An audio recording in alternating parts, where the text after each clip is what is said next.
Making fun of an IGN review is like breathing. Everyone does it. In fact, you have to do it.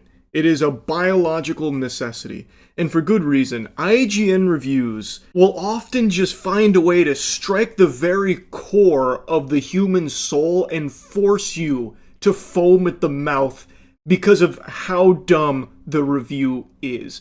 And it's not intentional rage bait. If it was, it'd be far less offensive.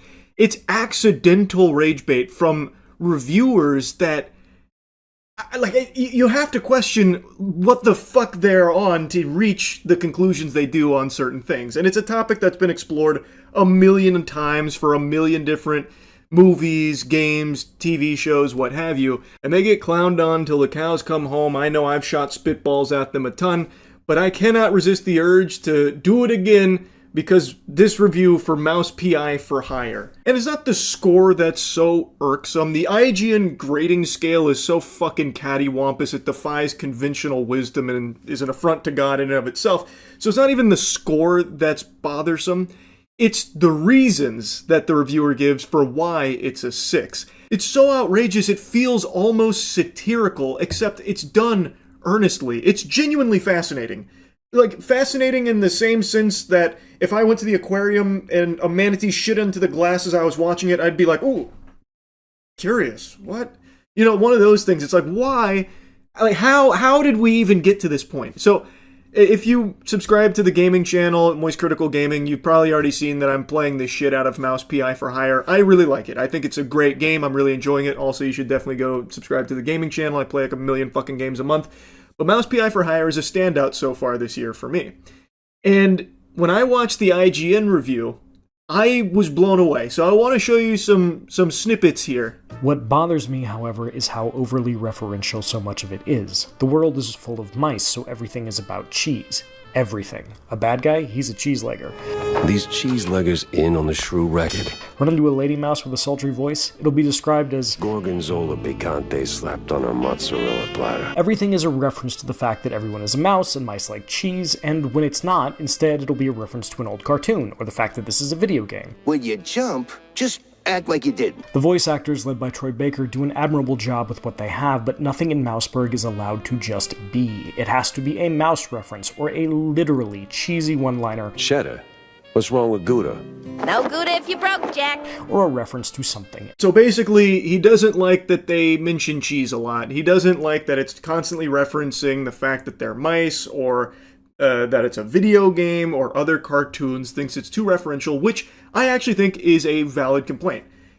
He doesn't like the writing. You can boil it down to the writing wasn't tickling him. It didn't make him giggle, and he started to roll his eyes at how many times they mention cheese. I actually think that's totally fine. The writing isn't going to hit for everybody. There's nothing wrong with that. But as the review goes on, the complaint becomes more, it wasn't noir the way I wanted it to be. It wasn't serious enough. And then starts picking out logical inconsistencies with this world. And that's where things get real fucking goofy. Like, that's turbo wacko sauce right there. This game is a love letter to the old rubber hose cartoons and noir. It is not meant to be like a serious fucking pipe-smoking noir experience that's gonna have you sitting there thinking in your chair like this hard-boiled detective, real big thinker piece or anything like that the reviewer seems to want it to be. And that's like the main gripe. He starts pointing out these logical inconsistencies in the world. He does mention the cheese a lot, which I think is weird because I think it's a fine complaint to say, like, I started to get annoyed with all this cheese stuff. But it makes sense in the world because these are fucking mice. So of course cheese is going to be a big part of like that society in the world they have built. I should have probably guessed the former when one of the first things I saw was a steamboat named Willie, but at least that and the reference-heavy power-ups are cute. Constant callbacks to classic films or other video games? Not so much. And it doesn't end there. A boss fight in the sewers? It's a literal alligator, because of course it is. If you're looking for the cheese-liking foreman, Jack will quip that he doesn't look like much of a boss. More like a mini-boss. And then laugh at his own joke. Just listen to the way he talks about it. He fucking hated this. I think he wanted to go lower than a 6, but then felt like the response would be too ferocious if he did. It seems like he actually loathed it, just by the way he's talking about it. I don't even understand the complaint about the alligator boss fight. Did he have the same complaint for Resident Evil 2 when you fought a sewer gator there? It actually feels like it's doing the IGN meme of too much water, if you remember that one. This one is too much cheese. Even here, though, I have issues. Weapons can feel weak, especially the shotgun. It's got the audio kick of a pop gun, and there's a strange disconnect to seeing something that sounds like a kid's toy blow off some poor mouse's head as you paint the white of the world with black ichor that spews from his neck. I honestly have no idea what this complaint means. I'm not gonna lie. He was going on to compliment the gameplay. It's a boomer shooter. It's a very competent one at that. It's a fun one, which he was also mentioning, but then said like he also has complaints here, and then notes the shotgun sounding like a kid's toy and then blowing off bad guys' heads in the game. It's a cartoon, man. What? Like, it sounds like a cartoon shotgun from fucking some kind of WB cartoon back in the day. Like, what do you, like, what is it supposed to sound like? And why does that matter? Like, I truly don't think that was worth mentioning. I really think he was fishing for anything else to critique, so that way it seemed like there were more complaints he had outside of just not liking that it was silly noir instead of serious noir. Enemies mostly come out of doors marked with a skull that you can't enter, robbing these areas of anything remotely resembling a sense of place. Levels also really like to pull the "we're gonna lock you in a room and throw baddies at you until they're dead or you are" shtick, a little too much for my taste. None of this is game-breaking. The combat is fundamentally good enough to carry you to the end of the roughly 12-hour campaign, but sometimes it feels like being at a show that's never quite bad enough to leave. Here's another complaint that I think is truly pulled out of his ass just for the sake of trying to find anything else to be negative about to justify a 6. What do you mean that there were too many rooms of just killing enemies to progress? It's a boomer shooter. You know it's a boomer shooter. You have even made a mention of that. That is the core gameplay loop of a boomer shooter. You go into a corridor and you fucking blast ass until there's no one left, and then you move forward. Did he have the same complaint for Doom? I doubt it, like, because that is what boomer shooters are. So I don't know why he's saying there was too much of that here for his taste, as he never played a boomer shooter. I don't know. It seems like he has, because he made a mention. So how could that ever be a complaint? If the complaint was the gameplay's not good enough to make me excited for each of these rooms, that would be understandable. But he made a strong mention that the gameplay is good and is very fun enough to carry you through it. So I just don't understand how anyone could have an issue of rooms of enemies you have to kill to move forward in a boomer shooter when that is the entire, like, meat of that genre. Some of these locks are on a time limit, or must be solved in a limited number of moves, and you only get one shot at the good stuff they hold. Others are so easy you could probably solve them by letting an actual mouse run across your keyboard. It's very jarring. Why is that very jarring? You got me porky pigging right now. In Skyrim, there's novice lockpicks, and then there's expert lockpicks. Is it jarring there too? It's called different levels of difficulty with the lockpicks. Like, what do you mean? Yes, there's going to be easy ones, and then there's going to be more difficult ones with strict things like certain number of moves, or you're only allocated a certain number of moves or a certain amount of time. It's a scale. There's easy and then there's hard. Why is that jarring? That's like the most established thing in all of gaming. Now he goes on to compliment multiple other things about the game, but then says that he never got to do the whole detective thing because the game does it for you, and that's another thing that he had an issue with. And that's another thing I think is totally understandable to be like, I'm a little disappointed, because the game doesn't make you solve anything. It does do it for you. You gather the clues, you put them on the board, and it connects the dots, solves it, and then you just do the mission. But I think that's totally fine. The game is a boomer shooter. It is not really a detective game. It is a noir aesthetic, a love letter to noir. It is not putting you as like a detective needing to do like an LA Noire style investigation to figure things out. It is a boomer shooter at its core, so it doesn't bother me, but I think maybe he's not alone. Maybe some other people also wanted to have more like detective elements to it. So that's okay to be a little let down there. I think that's somewhat reasonable. I don't think that's a huge, weird complaint to have there. But then we get to the section here that made me really want to yap about this because it kind of just blew my mind listening to it. That brings me to one of my major problems with Mouse PI for Hire. Look, I hate to be that guy who brings up ludonarrative dissonance in a video game review in the year of our Lord 2026, and if you're rolling your eyes right now, I can't blame you, but it's an actual issue here. Jack Pepper is a PI who kills more people in a single mission than Philip Marlowe has in every book Raymond Chandler ever wrote combined. I don't care how corrupt the cops are. A private detective can't break into a police station and slaughter them en masse and then go about his day. It's actually not a problem here at all, because it's a cartoon. This is supposed to be a cartoon, and one that doesn't take itself seriously, very obviously doesn't take itself seriously, because everything that happens in there is used as a joke or a means of, like, entertaining you as a cartoon would. Does he have the same complaint with Ed, Edd n Eddy? Well, surely they would have broken bones in that scuffle there with that last scam from Ed. This doesn't make any sense. How could they possibly have survived something like that? Like, it's silly. That is a silly complaint. It's not a narrative disconnect because it is a cartoon. And it is very clearly, unapologetically leaning into that. So no, it's not actually a problem here, Scrooge. You, the detective Jack, going around massacring 1,000 bad guys and then cooling off at John's with a tall fucking glass of fondue and then playing cards at the table is totally understandable in this setting because it's a cartoon. In one particularly nonsensical scenario, Jack inadvertently burns down an opera house to save a guy running for mayor, and he ends up fighting an opera singer and shoots her? Is she dead? Did I just kill an actress for being angry I burned down her workplace? If I didn't, have I left her alive and unconscious inside a burning building? Well, Billy Stone did get blown to Kingdom Come. Mouse PI for Hire doesn't tell me, and it doesn't seem to care either way. This is to say that noir cannot or should not be violent, but the violence usually has a purpose. Much of Elliot Chase's seminal novel Black Wings Has My Angel is about robbing an armored car, but the book builds to that. It's a big deal when it finally happens, and the characters have to reckon with the fallout once it does. Jack Pepper, on the other hand, is a walking catastrophe, and nobody in Mouseburg seems to care. Because it is a cartoon. Why didn't Wile E. Coyote end up in jail for life for being a fucking terrorist blowing up everything? Why did Elmer Fudd not die 1,000,000 times with everything Bugs Bunny did to him?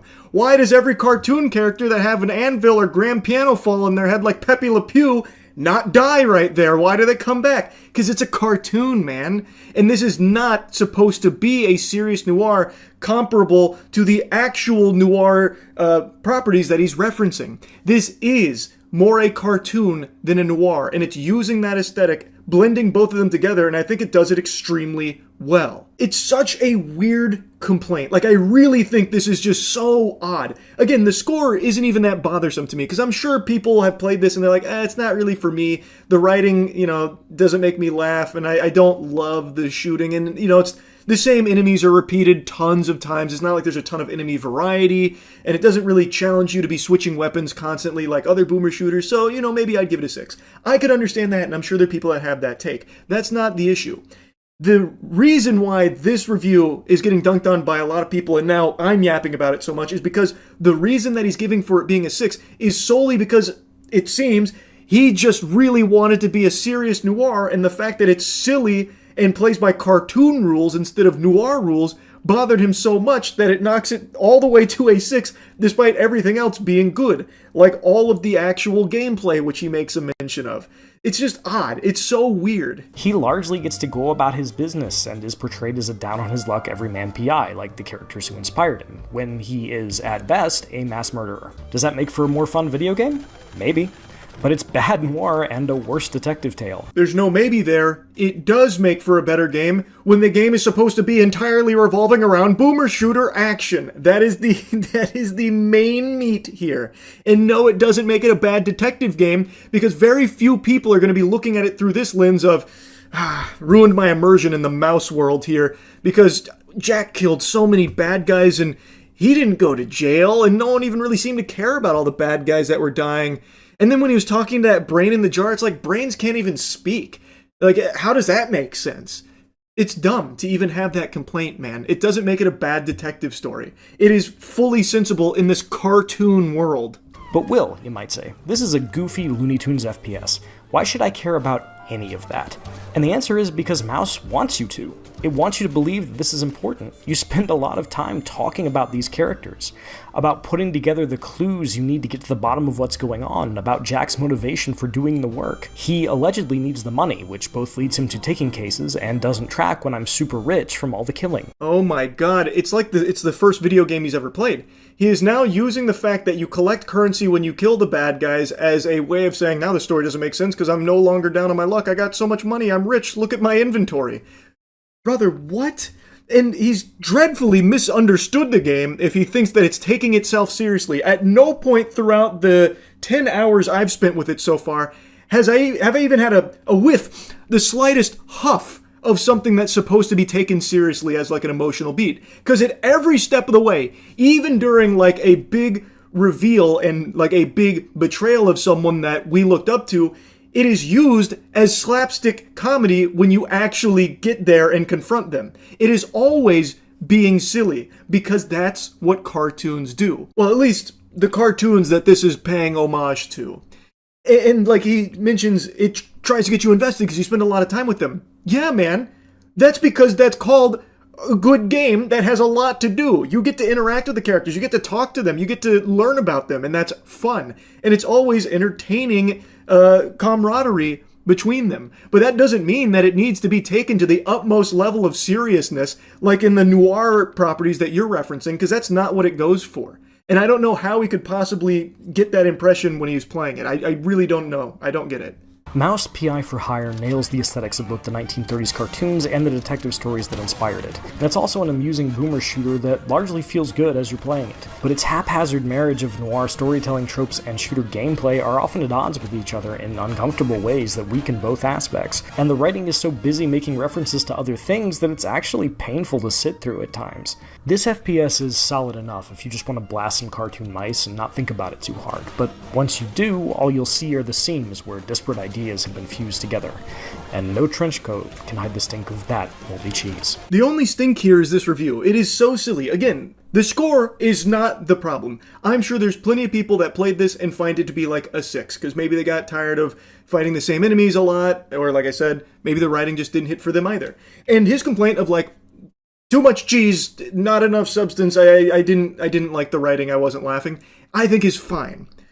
But that's like the only actual complaint here. The rest I just think is baloney. Too many rooms where you have to kill all the enemies to progress. It's a fucking boomer shooter. How could that possibly be a complaint? You could just say like you don't like boomer shooters then in that case, but that's not even the impression I got from his review. It seems like he likes boomer shooters. So how would you ever have this complaint in that case? And then like the other things are, it's not logical. How could Jack be a hero detective when he's killed all of these people and no one takes that seriously, all this death? It doesn't make sense. It's like it's a cartoon or something. It's ridiculous. Anyway, I'll stop blabbering about it. This review was just wild. I had to talk about it a bit more. I was talking about it a bit last night on stream when I was going through the IGN review before playing some more Mouse P.I. for Hire. And it was something, man. It really was. So anyway, that's really about it. See ya. Not something I normally make a video on, but I just saw the news about the fatal car crash that Anthony Joshua survived that unfortunately claimed the lives of two of his friends, Latz and Cena. A very tragic and just very sad accident that I think the reason I want to talk about it just kind of reminds you how quickly life can change like that.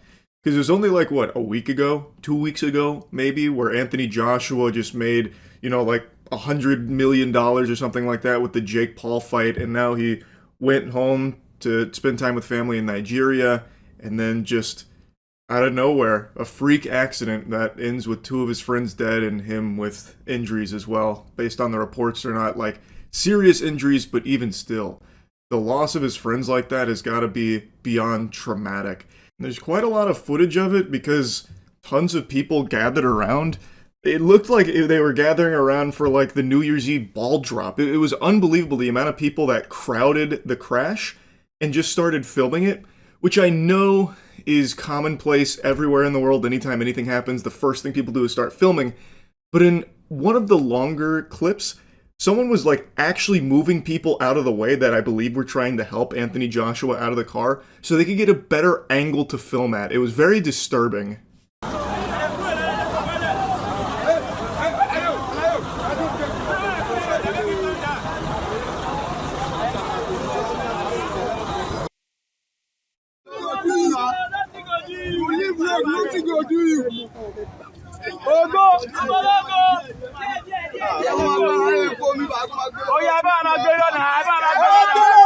can briefly see in that clip that the SUV they were traveling in is just completely destroyed, just obliterated.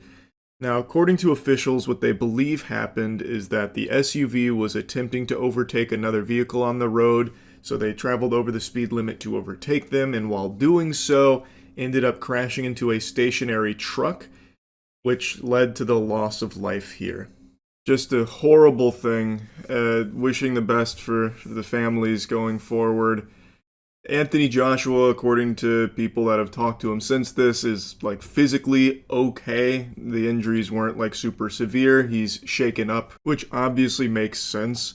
The fact that anyone is walking away from this accident alive is nothing shy of a miracle. The carnage is horrifying. Now, I want to make a little special mention here to the CNN article I read on this, because at the very end it had this statement: Joshua could not immediately be reached for a comment.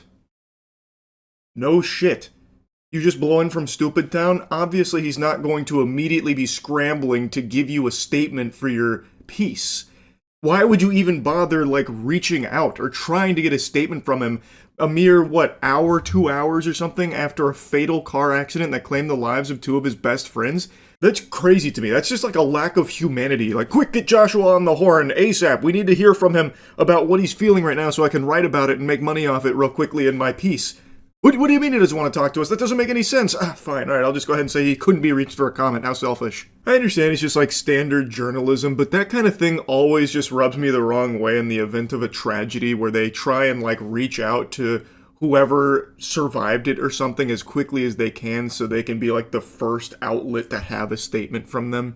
I don't know, that never really fully sits right with me. Anyway though, like I said at the beginning of the video, I don't normally cover things like this, but when I was learning about this story, I don't know, man, it was just such a terrible thing, and it's a very scary reminder of just how quickly life can change, where things can be going amazing for you in life, right? Like Anthony Joshua just recently was talking about having the best weekend of his life with everything going on.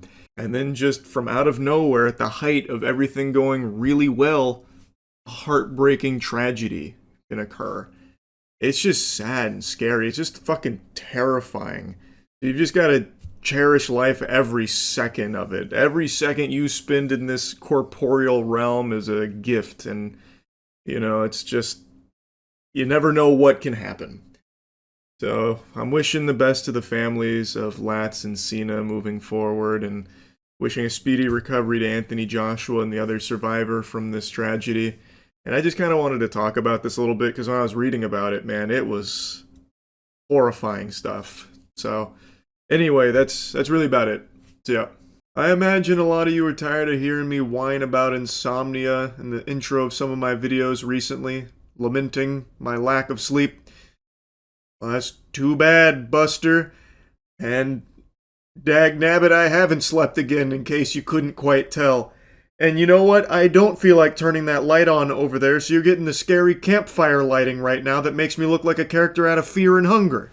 So deal with it. I feel like SpongeBob when he got the goddamn suds. I'm tired, but I can't sleep. Been tossing and turning, laying around, not able to catch any Z's. So I decided to go to the old tried and true method of getting a wonderful lullaby together to help me fall asleep peacefully, making fun of Pokemon scalpers. Get away from me! Hey yo, you Get away from me! Stay behind me! Get away from me, dude! Hey, you're putting your hands Don't on call me. the cops! You're You're putting your behind hands me! on me for You're- assault. No, You're sir. assaulting somebody right now. Get away from You're me! assaulting me. If you see a Pokemon card vending machine, just know you entered a PvP zone. They're like the most hostile places on Earth. Anytime there's a Pokemon card vending machine with multiple people around it, you know shit's about to pop off. Now, it usually doesn't result in a full-blown fight with haymakers being thrown or anything. Typically what you get is what you saw right there, where it's a lot of boxing out, like he's about to try and get a rebound, while desperately trying to swipe for more Pokemon card product from the machine, as someone's trying to get around him to take control of the device themselves.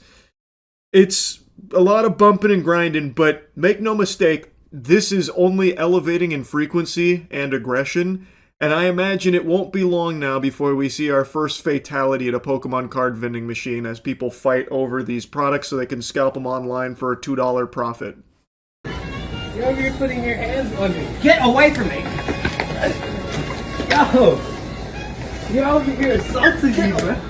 Now it's starting to get a little scrappy. The guy in the glasses got a little feisty there. He like went over top of him, and I thought he was going to give him a fucking titty twister right there, just start tweaking on his nipples the way he like wrapped around him like a fucking jetpack. But this guy's defense is good. He definitely knows some BJJ or something right now. He's doing a great job trying to getting out of the full mount, and he is still maintaining control of the Pokemon card vending machine. Away from me! You're Get away assaulting from me. You're putting your hands on me. Look, get away from me! Brother.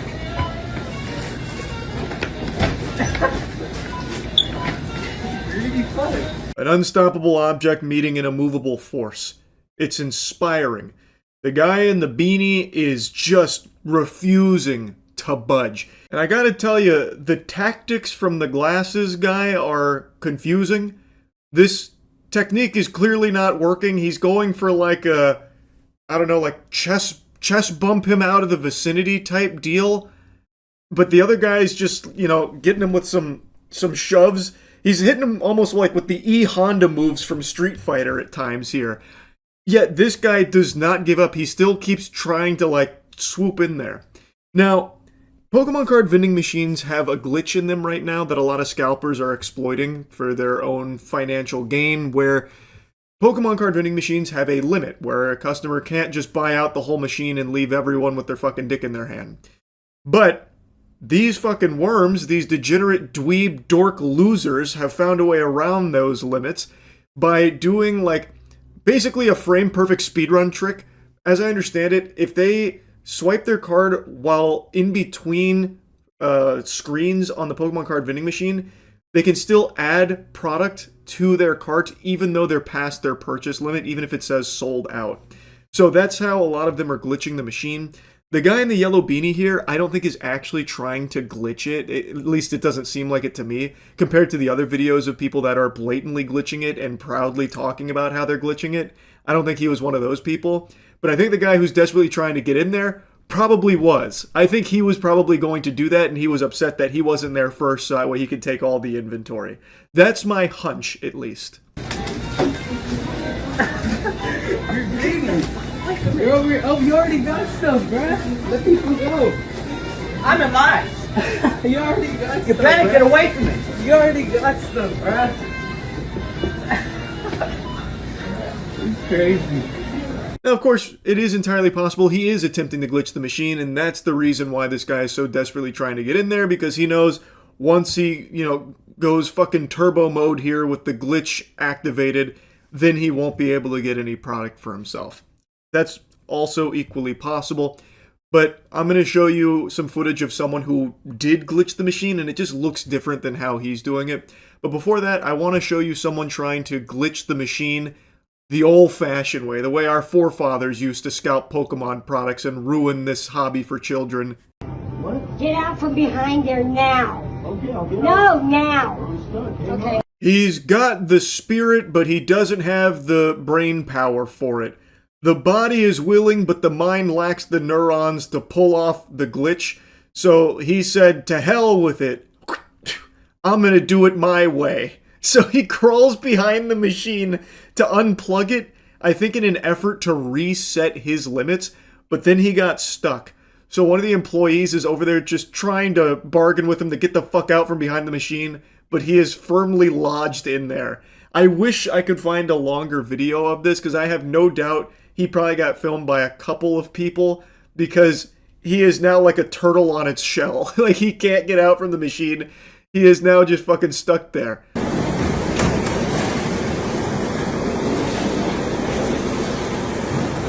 Look at this dude. Glitching out the machine like a loser. The kids can't get it. What the fuck is wrong with you? You know it's actually illegal to tamper with vending machines. I will. Please do. I will. So this is someone who does appear to be glitching the machine. You can see he's adding products that's labeled sold out into his cart, which is a result of glitching it. As I understand it, sometimes it'll say sold out to a customer in order to prevent them from adding more product past their limit. But it's not actually sold out per se, like there is still more product there, but it's the Pokemon card vending machine's way of trying to fight back against these fucking parasites. So they just say that it's sold out, but even that's not enough to stop them.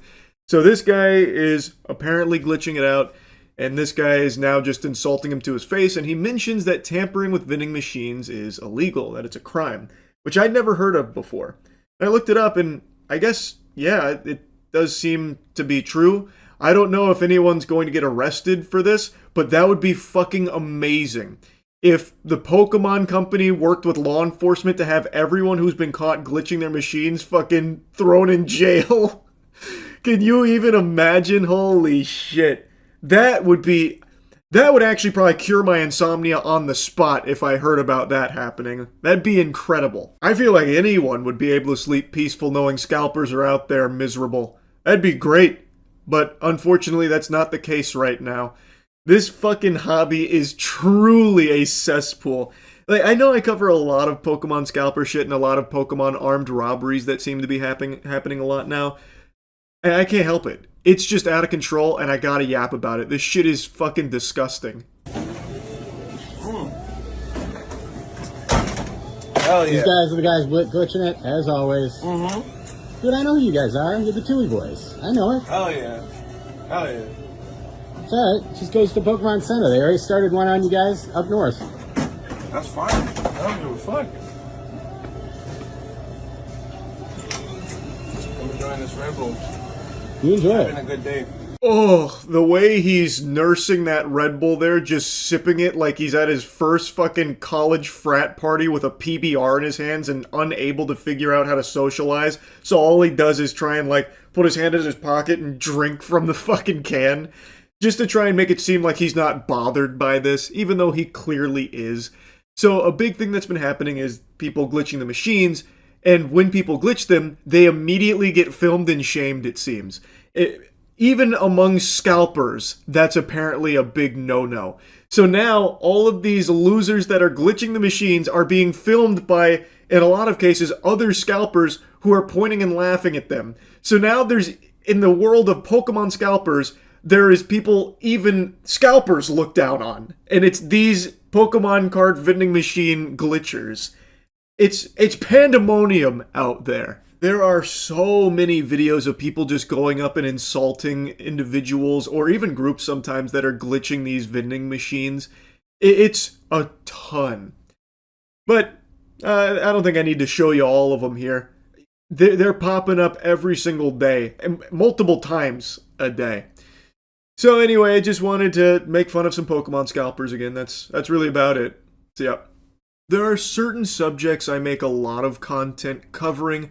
There are just a handful of topics that always wiggle their way underneath my skin and grease my cheeks, and I can't fight the urge to yap about them, like a dog chasing a mailman, just going around barking at it. And one of them, one of the biggest, is people using Christianity as a means to exploit and abuse others. Corrupt pastors that are using the faith as a tool for their own self-gain and self-interest. I find it to be vile, evil, and unforgivable. So over the years, I've made tons of videos covering these instances. And just a couple days ago, I made that video going over Robert Morris. This demon was the former spiritual advisor to Donald Trump. He was also a Texas megachurch turbo pastor who recently pled guilty to molesting a 12-year-old girl numerous times. And he only got 6 months in jail for this. He is now out of jail and will be serving the next 9.5 years on probation in his luxury property. Now, maybe you can call me short and ugly, but I gotta tell ya, I'll be honest with you sports fans, that doesn't sound like justice to me. That doesn't sound like punishment that fits the crime of molesting a 12-year-old girl numerous times. I feel like that should have been life in prison. But he got 6 months. I already blabbered about that out the wazoo, and I'm not here to just do it again. I wanted to do something a little different, because Robert Morris was Trump's former spiritual advisor.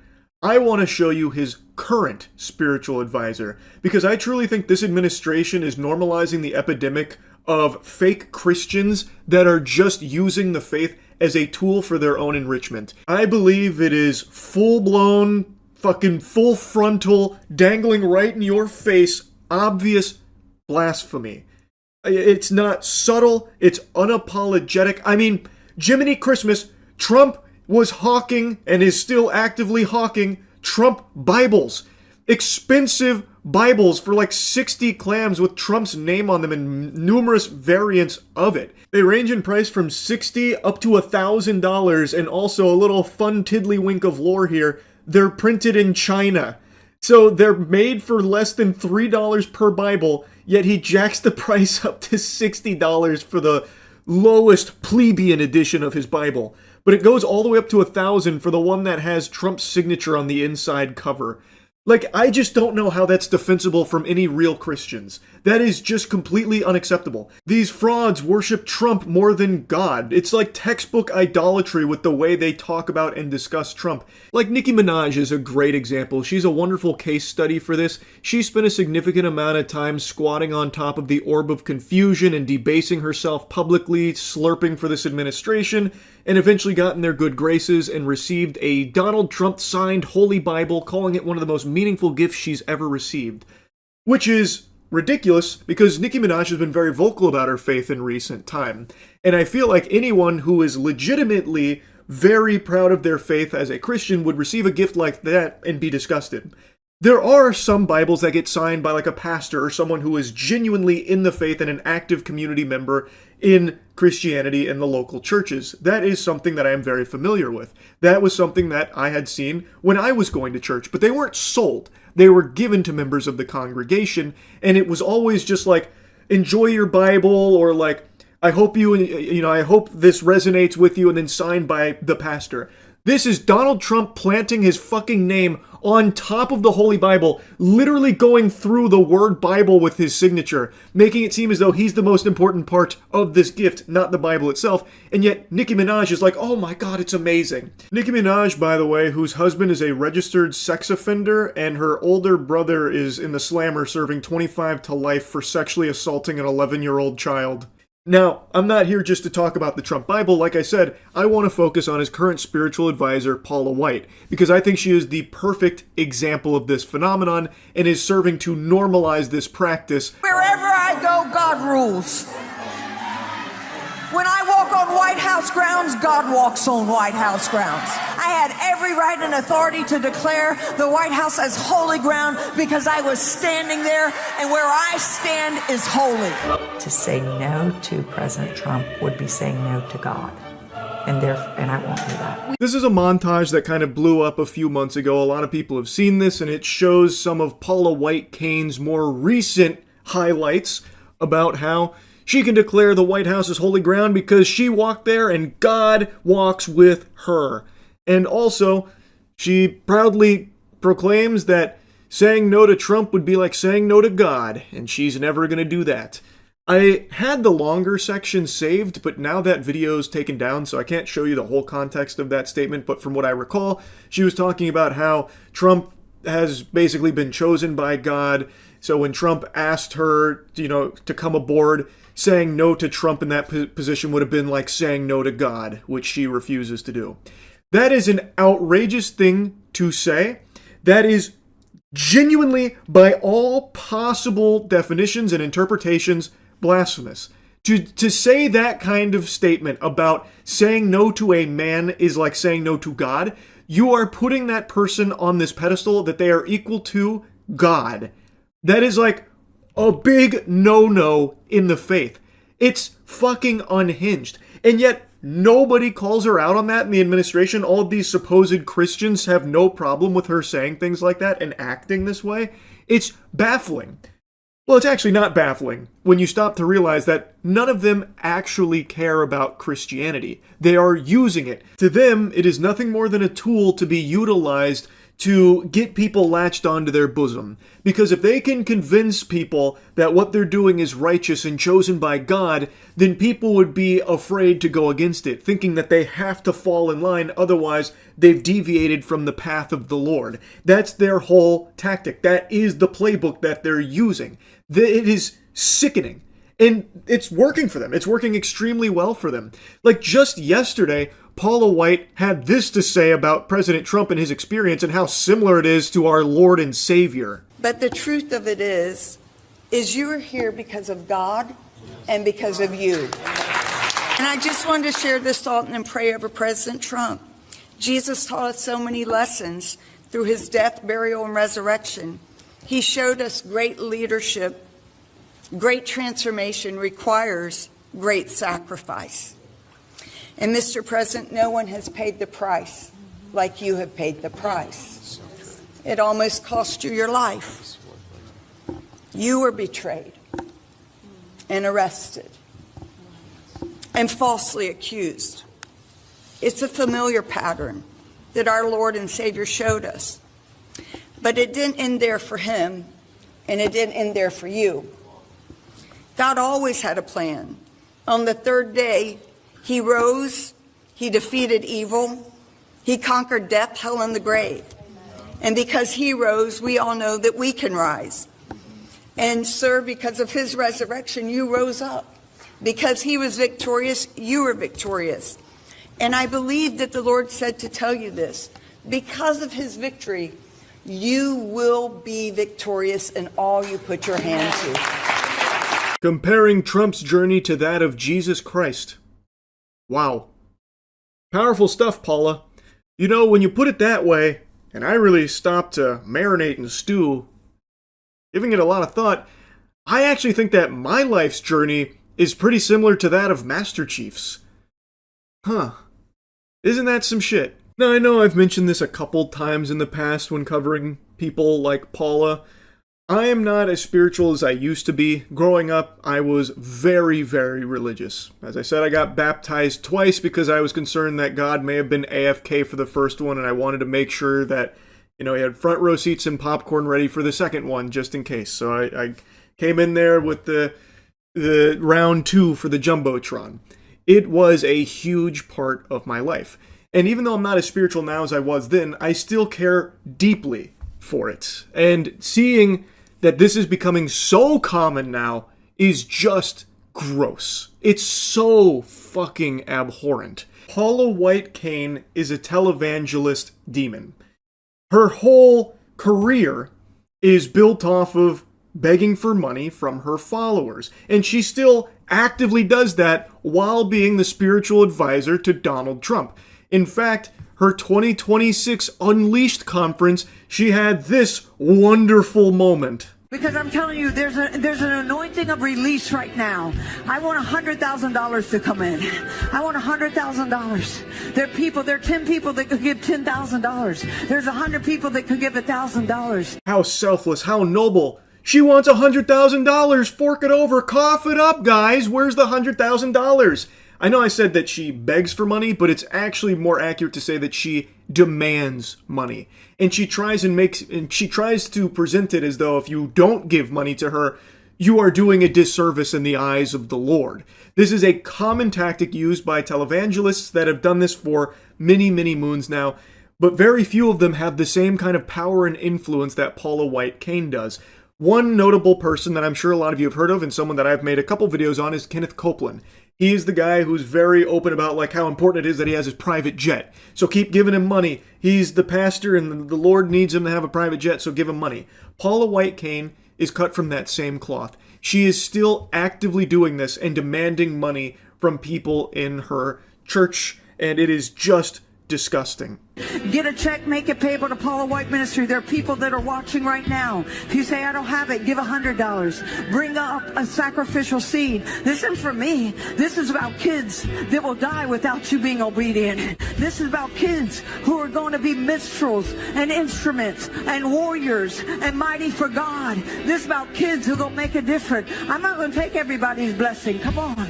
I'm going to tell you, get a seed of sacrifice. There's only 3 envelopes. I'm not moving with me. I'm not going to lay hands on people. So you're obedient. Get out of your seat. Come on. And come bring up a seed. Because I'm telling you, there's an anointing of release right now.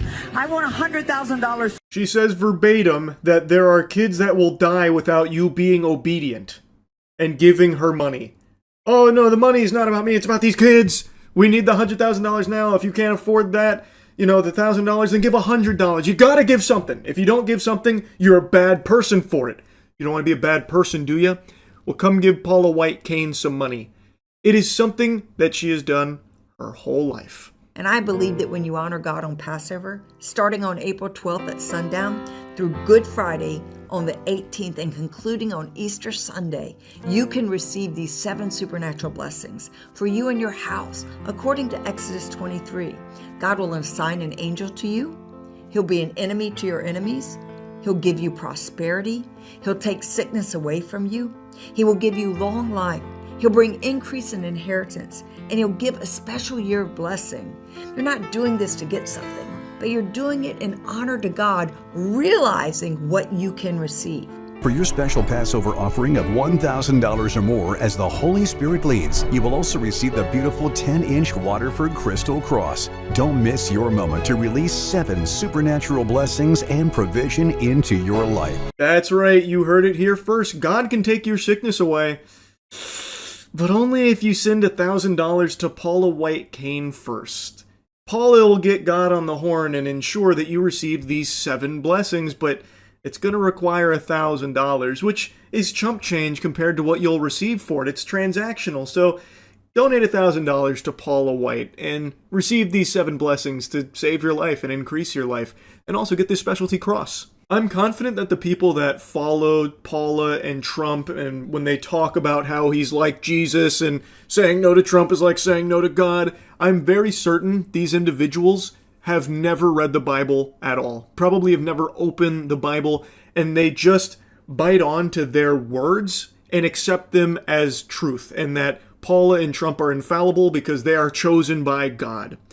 But if you ever decide to actually read the Bible yourself, you're going to see a lot of what they are demonstrating is directly frowned upon in the Bible. Most notably, Matthew 21:12. This gets brought up a lot in regards to frauds like Paula. This is when Jesus enters the temple and drives out all those who were buying and selling there. He overturned the tables of the money changers and the benches of those selling doves. He declared to them, "It is written, my house will be called a house of prayer, but you are making it a den of robbers." And depending on the versions, it changes a little bit, but the message is always the same. Jesus throws out those who use his temple as a means of profiting off of others instead of a house of worship. That is exactly what Paula and many others in this administration explicitly do, blatantly. It is corrupt, it is completely unacceptable, and unfortunately is being normalized, and it shouldn't be. So I really wanted to yap about Paula here, and yeah, that's really about it. So yeah, has Charlie made a video on the AI praying apps yet? We talked about those on stream quite a bit. I already talked about the newest one, where you pay $2 a minute to talk to AI Jesus. Honestly, that might be another good pivot for Newbird. You might as well. Yeah, it's $2 a minute, right, to talk with AI Jesus? Am I misremembering? Let me see. Yeah, $1.99 per minute to video chat with AI Jesus. Thought so. AI Jesus app, just like me, charges $2 per minute to video chat with a digital Christ trained on the King James Bible. The faith-based AI market is growing. The faith-based AI market, by the way. Isn't that something? Isn't that something? Just a complete dismantling of faith right in front of your eyes. Did you know you can just pray for free? Ah! What? You're speaking crazy. What? But you can't see and hear Jesus through your computer screen if you're not paying. The only way to form that relationship is through the faith-based AI market. Just like me. It costs regular users more than $600 annually. CEO Chris Breed runs the company with co-founder and investor Jeff Tinsley. Monthly package priced at $50. Offers 45 minutes of conversation time. I didn't dive super deep into this because we had already covered another AI Jesus scam. This one blows that out of the water. Holy fuck. This is like turbo heretical. Oh, wow. Let me look up this guy, Chris Breed. Unsurprisingly, he's in California. Unsurprisingly, this doesn't even look like a real guy. This guy also might be AI generated. I don't have a LinkedIn account, so I can't look at him very much. Okay, here. For some reason, I can't bring that over there, but here. That's Chris Breed, apparently. That ain't real. That's what I'm saying, man. This guy, he also looks AI generated. I want to hear him try and talk about it. I'm so curious what he says. So many grannies fall for this daily. Yeah, I have no doubt some people will actually do this. I do not doubt that. Who falls for this? The easy cop-out answer is just defaulting to saying it's all old people, but it's just not. It's not. People of all types fall for it. Oh, there's apparently a statement from him here. You do feel a little accountable to the AI, Breed told the Associated Press. They're your friend. You've made an attachment. Yeah. That's good. We need to exploit that. That's what we want. We want people to form an attachment to their AI. Is this a video of it? I hear your request for prayer. Break. Father God, I lift my dear friend Krista before you. Breaking. For $1.99 per minute, the tech company Just Like Me is taking having a personal relationship with Jesus to new levels. The psalmist says, "The Lord is my shepherd. I shall not want." Users of the platform can join video calls with an AI-generated Jesus that remembers previous conversations. This is not a replacement for human connection. At the same time, people are spending so much time in the social world just scrolling. It's part of a larger... Oh my god, that's the biggest load of fucking baloney I've ever heard in my life. What a slimy asshole. You're charging $2 a minute to talk to AI Jesus, or $50 a month to have 45 minutes of conversation with AI Jesus. At the same time, people are spending so much time in the social world just scrolling. It's part of a larger boom of AI tools designed with religion in mind, from AI Jesuses to Buddhist priests like this one.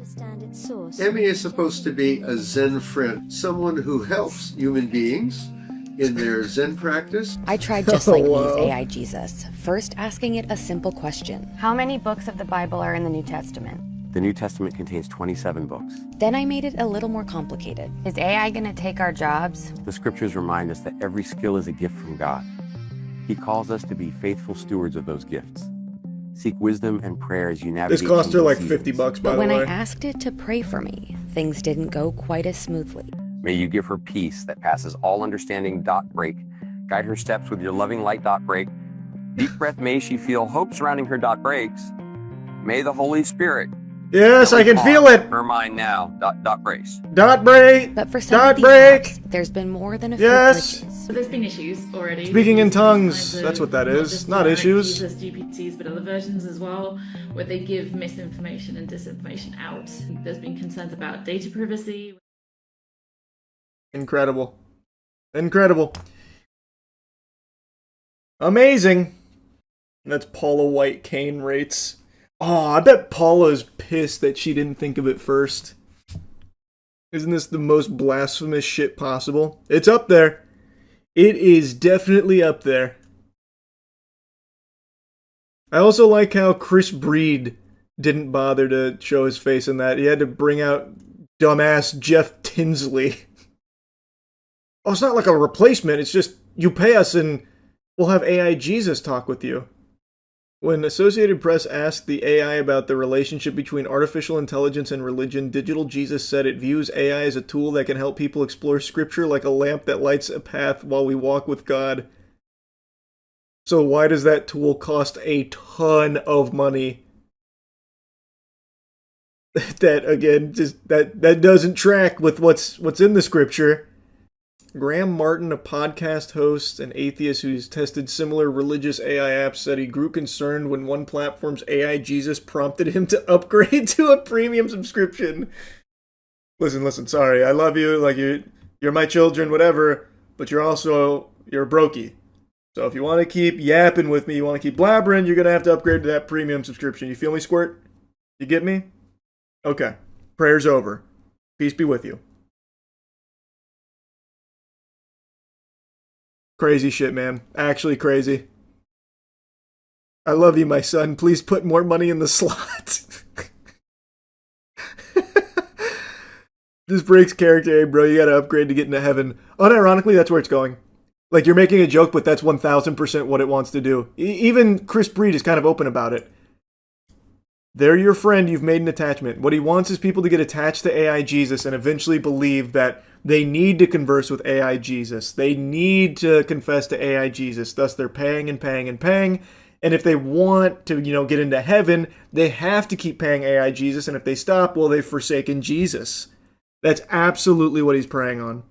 That is 1000% what they want in game.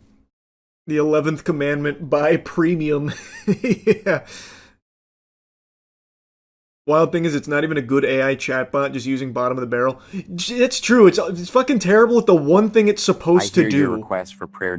Her mind now. Breaks. But for some of these apps, she feel hope surrounding her. Breaks. May the Holy Spirit gently calm her mind now. Breaks. It's unbelievable how bad it is at the only thing it is designed to do. Isn't just blasphemy, it's idolatry, which is also one of the most heinous of sins. Yep. This one is actually worse than I thought it would be. I didn't dive too deep into it last time, but wowee.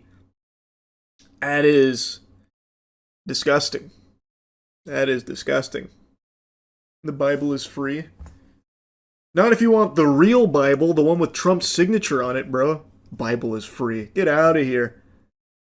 $60. That's what it costs to get the real truth. That's bare minimum. You should be paying $1,000 for the inside cover Donald Trump signature as well. Stranger Things final season just dropped. Well, volume 1 of the final season just dropped, so they're releasing it in like waves. And I just finished it. So, let's give you the review.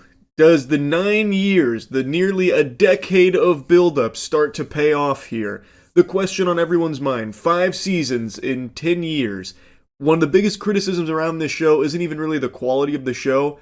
It's the time in between seasons where it's like 3 years of just fucking purgatory, so then everyone kind of forgets what was happening by the time the new season rolls around. And I always see the intense enthusiasts of this show start attacking people that point that out, like, oh, you homunculi, what, you can't remember every single fucking iota of detail that happened 3 years ago from the last season? Well, why don't you just do what I do and watch the entire series start to finish every 3 years in preparation for the new season? It's simple.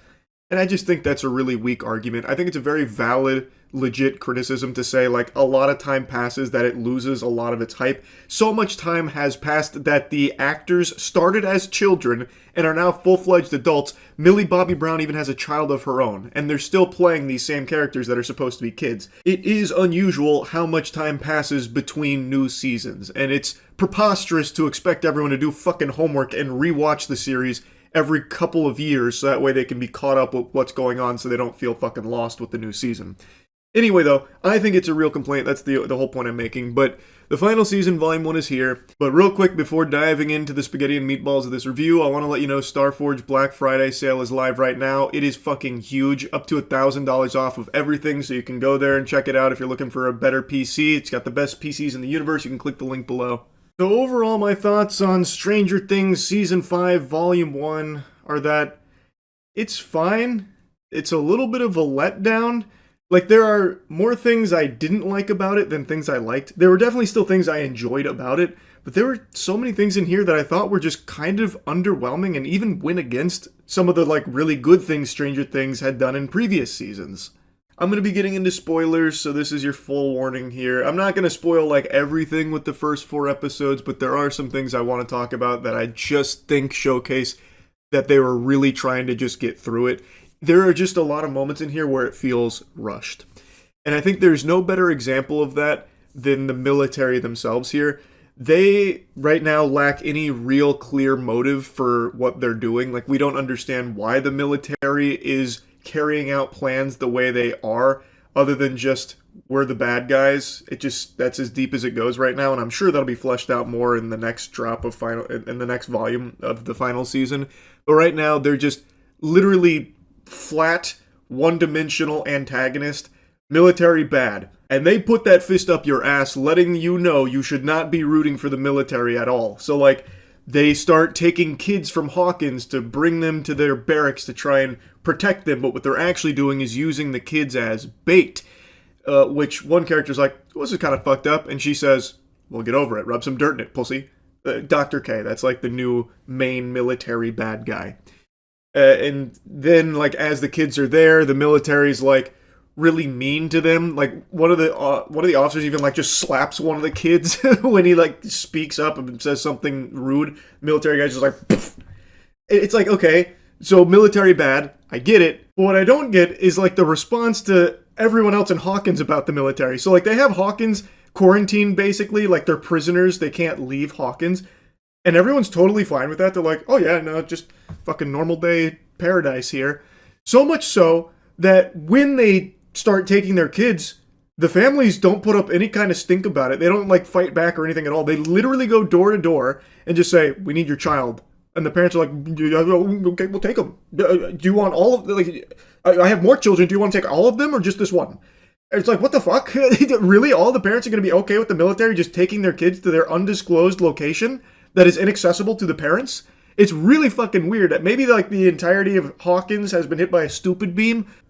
Why though? Like, what are they trying to accomplish? We don't know yet. So they're just like literally cartoonishly evil to a certain degree. So when you see Hop just start gunning them down, murdering a bunch of them, or watching Eleven snap one of their necks like she was breaking a Kit Kat bar, even dropping like a quirky one-liner saying, sorry for this, and then he falls from the second story, you're just supposed to be like, yeah, that was a bad guy, because military bad.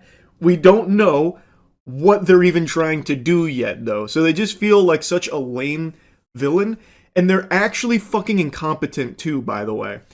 That is like a crazy wombo combo here, because you set up the military as like one of the big forces here that they're battling against, and they have this massive base set up both in the normal world and in the Upside Down.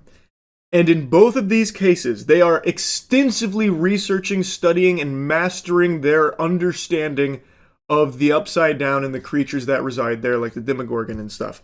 Yet, in the final episode, when they get ambushed by Demogorgon, it's clear the military has no real answers to them. Instead, they continue to just use their guns, which have been established for a decade now, are not effective against the Demogorgon at all, yet all they rely on is their fucking guns. There's only one brave goober in their entire platoon, in this entire military base of hundreds of soldiers, that decides to use the flamethrower. To great effect, mind you. So why, with all they understand about these creatures, with entire science labs dedicated to the full understanding, Dr. K even demonstrating that she knows heat is what is weakening the thing that strangles, which is basically like a fucking hentai tentacle monster that starts strangling Hop, even explaining like, they thrive in the cold, but heat weakens it. Why then is this entire military operation gun-focused instead of having more fire-based weaponry? Or like incendiary grenades or something? Why? Why are they fucking stupid? If they have that knowledge, is it like budget reasons? Like they weren't allocated enough budget to buy fucking flamethrowers, more of those, or God forbid even a lighter? Jesus, a flare maybe even? Why are they still using guns knowing full well it doesn't work on these creatures? It just doesn't make sense, especially considering that they have done so much research and actually thoroughly understand a lot of it to the point where they literally have L's kryptonite. They have basically the brown note that they're able to blast through their satellite dishes, their antennas, which is like a frequency that disrupts Elle and she can't like use her powers anymore and it hurts her. They call it her kryptonite. So they studied so much that they now can fight against Elle, one of the most powerful beings in the show, yet they can't just get some more flame weaponry to actually fight the other creatures that they are literally basically cohabitating with. I don't get it. Are the guns just to keep the kids in line so that they can start shooting the kids if they start asking too many questions? Like, I don't understand. It doesn't make sense. It just feels a little lazy, and it's my big complaint about part 1 is that a lot of it feels rushed. It knows it needs to get to certain places, but to get there, it doesn't really follow what's already been established. It just kind of like speed runs through it, at least in my perspective. And I also don't like that a lot of the character interactions just feel really weird and out of place. And the biggest culprit of that is Dustin and Steve. Now, their banter has been established since the beginning, basically. Like, they have camaraderie where they joke back and forth and they do argue. But in this season, that's dialed up to fucking 5,000. There is not a single scene with these two together where they are not at each other's throats. And to me, that just doesn't compute, because these are like basically best friends. And Dustin is a shell of his former self. After the death of Eddie, he's traumatized from it, and Hellfire being dragged through the mud, it really hurts him.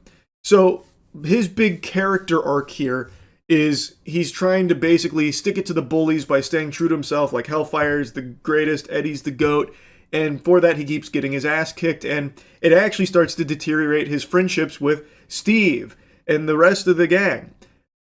And then when Steve is like trying to talk to him about it, he's not even really talking to him. He immediately is just combative with Dustin about it. And then Dustin is combative back. So then they're just perpetually arguing back and forth to the point where they have to implement a rule where they don't talk to each other anymore. Because every time they do, they argue.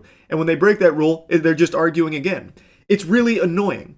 These are like supposed to be best friends. Steve clearly knows what's going on. Why wouldn't Steve try and connect with him and try and like help him get through what is clearly a very rough period in his life, instead of just immediately pressing his buttons and attacking him? Like, it's not banter like it used to be. They're literally just perpetually arguing for the sake of just having some kind of conflict between them. Same way Steve and Jonathan are constantly arguing now because they're in this competition to impress Nancy. Like, it feels like characters are regressing. And it's just annoying. Especially Jonathan, by the way. His whole role in this series now is basically just being like a stick in the mud. Like, he is just always against the good ideas, and when an idea pans out, he's mad about it panning out. So like Steve, for example, he makes a pretty brave decision to drive his car with all of them in it to the Upside Down as the portal is closing. A decision that Nancy also supports, and Jonathan's like, no, don't do it, don't you fucking do it, don't you fucking do it! And then when they get through there, Jonathan immediately is mad at him like, well, maybe if you didn't drive it in the fucking Upside Down. And it's like, Jonathan, what are you talking about? And that's basically him for the entire volume 1 here of the final season. He's just always against the good idea. It's just lame. His whole character has been reduced to just like being obsessed with trying to like propose to Nancy now to beat Steve in this competition without ever really improving his relationship with Nancy and never actually contributing anything of value to the overall plot anymore. It's really disappointing to see. I also really don't like how inconsistent they are with the Demogorgon for the sake of plot armor around the main cast, or even the parents of the main cast. The viral clip that everyone's shooting spitballs at is when Karen, the mother, is trying to protect Holly and the Demogorgon is chasing them, and it one-taps the husband, whose name I already forgot because he plays such a little role. He hits him with like a golf club and the guy just slaps his nipples off. He survives, by the way. Well, now Karen is trying to protect Holly, so she breaks a wine glass and starts stabbing it, and the Demogorgon's like really suffering, like, ow, ow, ow, ow, ow. So Karen is literally fucking shaking this thing down for its lunch money, this thing that is unaffected by like bullets and everything, but this wine glass imbued with the power of a mother's love is just blasting it. But it doesn't kill the Demogorgon or anything. It does end up like slashing her, basically like fucking Wolverine cuts her to ribbons, or at least that's what you're supposed to believe. She survives that as well, by the way. But she did so much damage to it that they were able to follow its blood in the Upside Down, which was pretty important for Elle and Hop. Which, again, how the fuck is a wine glass more effective at making these things bleed and causing damage than all of the countless bullets that they just fucking face tank, just bullet sponge? I don't get that. It's just for the sake of, this is very important characters. Not only can we not kill them, we also need to make sure they have their moments to shine. I get it, but it's really very interesting when you show a scene like that, and you even show like this Home Alone style sequence where the main cast like booby traps a house and puts a tracker on a Demogorgon, hitting it with like fucking planks of wood and nails, trapping it in barbed wire, and then it's like so afraid that it has to run away from all of these like tiny little like doodads that they were blasting it with. And then you have a scene only an episode later where a Demogorgon, the same kind of Demogorgon, is just eating hundreds of bullets and literally splitting trained soldiers in half with no effort. Yet it can't kill a middle-aged man and woman or a bunch of kids, and it's so afraid of all of them that it has to leave, and it took so much damage that it's fucking bleeding out. It's just, like, I understand suspending disbelief. I get that. But it's a little over the top, and it's a little blatant, like the inconsistency with the Demogorgon when it comes to the main cast versus literally everybody else. Which isn't the biggest deal in the world, but it is something that kind of grinded my ass to a grease a little bit at the end of episode 4. Like, I've hit you with a lot of things I didn't like about it, but there are things I do like. I think Will's character is probably the best in the season. Like, this is a character that's basically been benched and sidelined for a while now, where he hasn't really done all that much, and basically his scenes kind of devolve into him just like staring at a camera or feeling his neck over the last few seasons. I struggle to remember anything of real significance he's contributed over the last few seasons, but in this season, he is the most important character, and he gets a huge power boost at the end that I think does actually make sense. It doesn't fully come out of nowhere. They do kind of place the breadcrumbs, but when it happens, you're like, oh wow, he can do that? That's going to be really important. And I think they do a good job of setting it up overall. Murray, I think, is the most enjoyable character in the show. He's basically just coming along delivering gifts and goodies to the crew when they need it in his big old truck, calling himself Santa Claus, delivering, all the valuable materials that they need, and doing it with his quirky, wacky personality. I actually like Murray. He was another standout so far in Volume 1. I also think Vecna is an interesting villain, even though they keep introducing new things instead of like answering previous questions, which is kind of annoying, which is another one of my one of my mini bah humbugs here. Like, I don't like how it's mainly just presenting you new information, or even at points like retconning previous information. It's still not giving any answers yet. Even with that in consideration, Vecna is still very interesting, and the mystery of, like, his grand scheme is enough to keep you invested and hooked on it, especially now they introduce, like, all those memories, and there's one that he's very terrified of, where Max has been hiding in this cave, and when she gets into that cave, you just see him just standing there in his normal human Henry form, just crying. I gotta fucking order a French fries there. Why? Like, there is a lot of interesting mysteries it proposes, though it has done a really poor job at providing any answers from things in the previous seasons so far. I'm guessing they're saving that for the next drop, which is a little frustrating. I would have liked to see some lines start to wrap up or start reaching a conclusion, but whatever, there's still plenty of episodes to go. I also think they do a good job of showcasing just how menacing and powerful Vecna is. In the final fight of episode 4, they have him walking out fucking aura farming. He's in his like turbo evil Groot form, so he's got like fucking tentacles all over him. He looks like a rotting tree ant, and he starts using his abilities to just massacre all of the remaining soldiers from the Demogorgon ambush. And they show how strong he is. And then he has like a speech to Will, and then, unfortunately, and this is another thing, the writing in this first volume feels so different from the good writing of older Stranger Things episodes. So after slaughtering 15 soldiers, gruesomely massacring them, Joyce is standing between Vecna and Will, and he just, flips her to the side. And then he, force chokes Will over to him and gives a little speech about, you were my first experiment, you broke so easily, your mind is weak, you've got poop brain, Buster, you got smooth brain, I don't like you, you're stupid, you're stinky, and for that I'm leaving. And He's going to let the Demogorgons take care of them. But why, though? Vecna, while he does enjoy reveling in the suffering of others, they've established that, they also, even in this very season, said he is not the kind of person to leave things unfinished, so why wouldn't he have just killed them himself? Like, why would he not have just immediately, like, fucking bopped Joyce, just slimed her out right then and there like he did all those soldiers? And I can see why he'd try and let a Demogorgon finish off Will, because that'd be like the ultimate torment. But still, it was just kind of, it felt lazy more so than anything. And that's the way I feel about a lot of dialogue in this first half of season 5, where it just feels like these characters talk at each other instead of with each other. So like Elle and Hop, as they're going through the Upside Down, which by the way, the Upside Down is no longer like this scary place with like bats and like giant tentacles and everything. It seems very sterile now.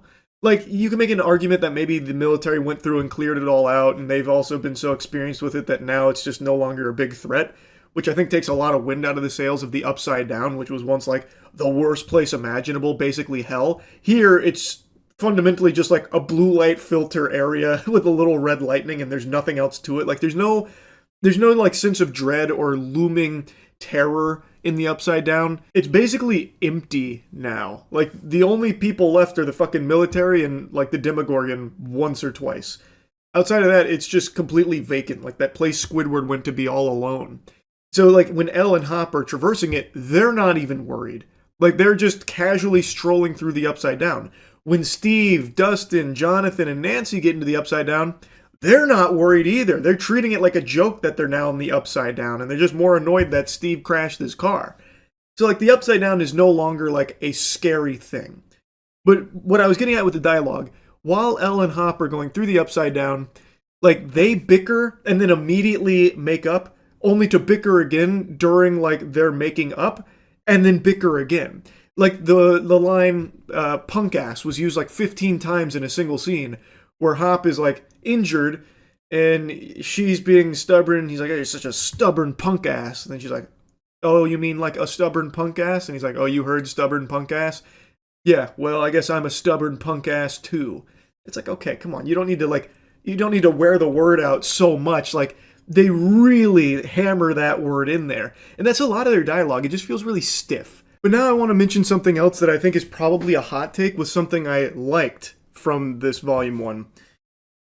I really like that they brought Eleven's sister back. That's probably a really spicy take, because that episode is still the worst in the series by far. That was in like season 2, where they had this like random, completely out of left field episode where Eleven meets her sister who has powers like her, and they basically have like a fucking biker gang, and they go out causing a ruckus. And that was an episode everyone hated. And it seemed as though they tried to pretend it never existed, because it never came back again. Eleven's sister was never even loosely referenced again, really. But in the final episode here of Volume 1, we see that the thing that was like clogging her ability to use her powers and hurting her and like weakening her was actually the military using her sister as that sonic weapon. I actually really like that idea, because you can't just say that episode in season 2 is not canon. It has to still exist as a part of the overall lore here. And I think this was a good way of doing it. You no longer have to like address anything else about that episode. You now have the most important part of that episode, that character, now in the megamix here in a way that I think does make sense. And now you have another very powerful piece on the chessboard for how they could fight against Vecna. It does make me a little concerned that the final fight between Vecna and the main crew is going to be like a fucking Conjuring movie finale, where it's basically just like force pushes back and forth. I would really hate if it, and I hope I'm wrong, but I can see this happening. I would really hate if it ends with Vecna getting into like basically a Dragon Ball Z beam struggle with 11. And then he's like, "You can't defeat me alone." And then she's like, "I'm not alone." And that's when her sister comes in and adds to the beam. And then that's when Will comes in and adds to the beam. I'm using beam metaphorically because, of course, they're going to be fighting with the invisible force pushes. But then you have all three of the very powerful people all banding together to force push into Vecna, which obliterates him. I would hate that. I would really hate that. And I could maybe see it happening, because now you have three people that can all do this. You have 11, you have her sister, now you have Will. But there is a chance that's how they're going to kill Vecna, and that would really suck. That would be so fucking lame.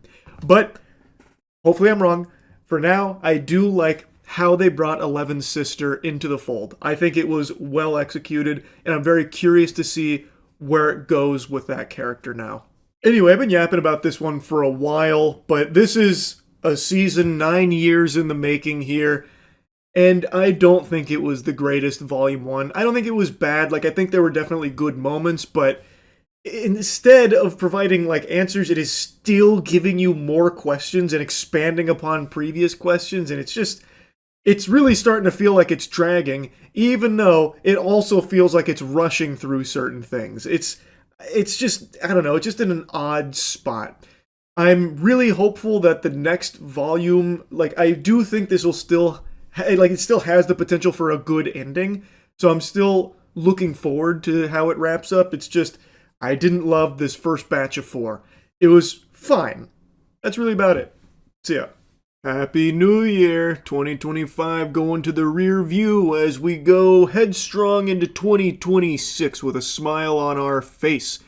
As of me making this video right now, we're about like an hour out from the New Year's Eve ball dropping in New York. I don't know why I said an hour out. I even looked at the time. It's 9:30 p.m. as of me making this, so pretty substantial rounding down. Doesn't matter. What does matter, though, is that ball. That sacred orb convinces people to literally shed themselves of basic dignity and human instinct in order to wait for hours upon hours in the cold temperatures in New York, unmoving, unwavering, just so they can watch it happen in person. And the meta has been for a while, if you attend one of these, you wear a diaper, so that way you don't have to like lose your spot to go find a bathroom to relieve yourself. You just piss and shit yourself right then and there. So every year you see the horror stories in the aftermath about people that literally just fucking bowels explode, asshole prolapses, pee all over the place, all just so they can watch the ball drop. And I had a few friends of mine send me a video, I guess is floating around a lot today, about a guy who got interviewed on his strategy for handling nature's call, and he uses pads. This is actually from a couple years ago, but the meta hasn't changed, and I'll show you a clip from today. If you leave and you have to use the bathroom or even get water, you lose your spot. That's the problem. So what do you do with the bathroom? What do you do? I'll show you exactly what you do. Okay? Hold on. Let me see. Let me try and find this here. Okay, now I see these pads? Yeah. You have to pee in these pads. Let me show you. But you're a man. What do you do if you're a woman? Everybody's equal. Nobody's any different. What an inspirational, uplifting message. We're all equal. Nobody's different. If you're there in New York for the ball drop, you're surrounded by piss. It's a goddamn flood of it, and everyone's doing it. You're not cool unless you pee your pants. Men, women, they're all doing it. It's just a matter of what apparatus they're using to catch it. This guy here's got his go-go gadget period pads out for his urine. Lord help us if he has to take a shit. You know that's probably going straight onto the ground, because I don't think the pads are built to handle that kind of heft. But, you know, this is pretty standard procedure for New Year's Eve in New York. For some reason, people have convinced themselves that seeing that ball drop is the most important thing for the start of the upcoming year. So they're willing to usher in the next year with piss and poop in their pants. It blows my mind. I don't get it. I truly don't get it. That is miserable. Not only are you pissing and shitting yourself, but everyone around you is too. You are in a sea of filth. It is a cesspool. You are basically in a communal latrine, diving in there just to watch 60 seconds of a ball dropping in front of you. Now, of course, there's concerts and stuff, but you're probably not seeing those if you're like that guy at the front of the line, you know, barging his way to the very front so he can look at the ball like he's hypnotized by it. Oh, you just put it in your underwear? That's exactly what you do. And then you switch and you have like bags, like It stays there. It stays there. This will hold for the whole day? You make it will stay for the whole day, yeah. Oh, this is what you do? I will be wearing diapers. See? What? I'm wearing diapers. The diapers? See? This is what... Yep. This is not a diaper though. This will not It works too. It works too. It works? You're a lady. You should know it. No, works. it's not working. It works. It's not. I wouldn't try it. Dude's out here driving the hard sale like he's trying to get a used car off the lot. It's like he's advertising these pads that he's trying to sell them to everyone there. But most people are going by the standard meta protocol of using a diaper, which is very common for this. I just find that so revolting. I think it's so beyond gross and just like embarrassing.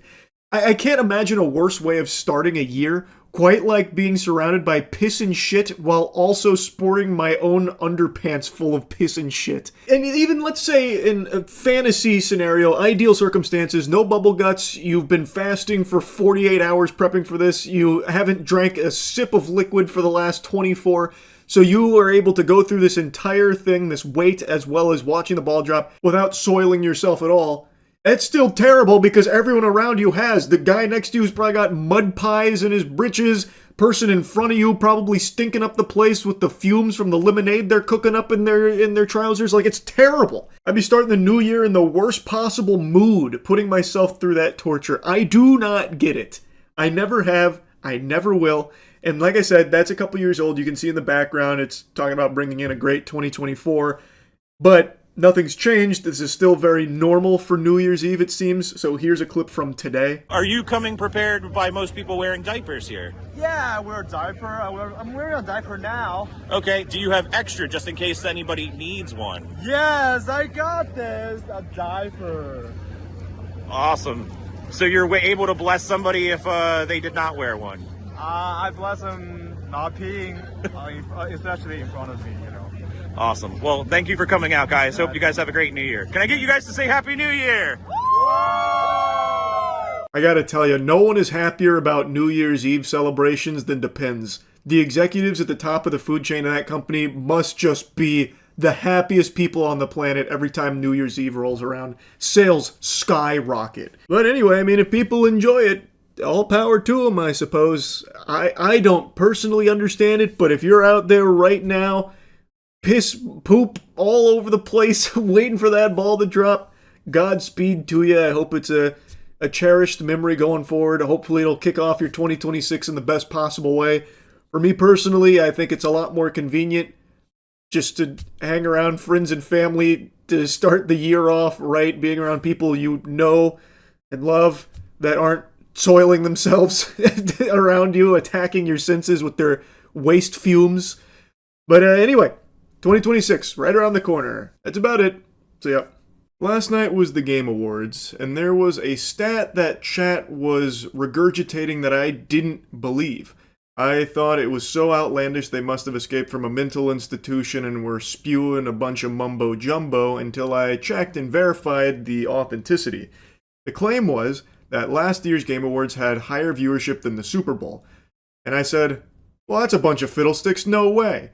Super Bowl had like 120-something million viewers. It was like the most watched Super Bowl ever. No way the Game Awards beat that. Turns out it did. Jeff Keighley hung his hog on the Super Bowl numbers. 154 million global viewers.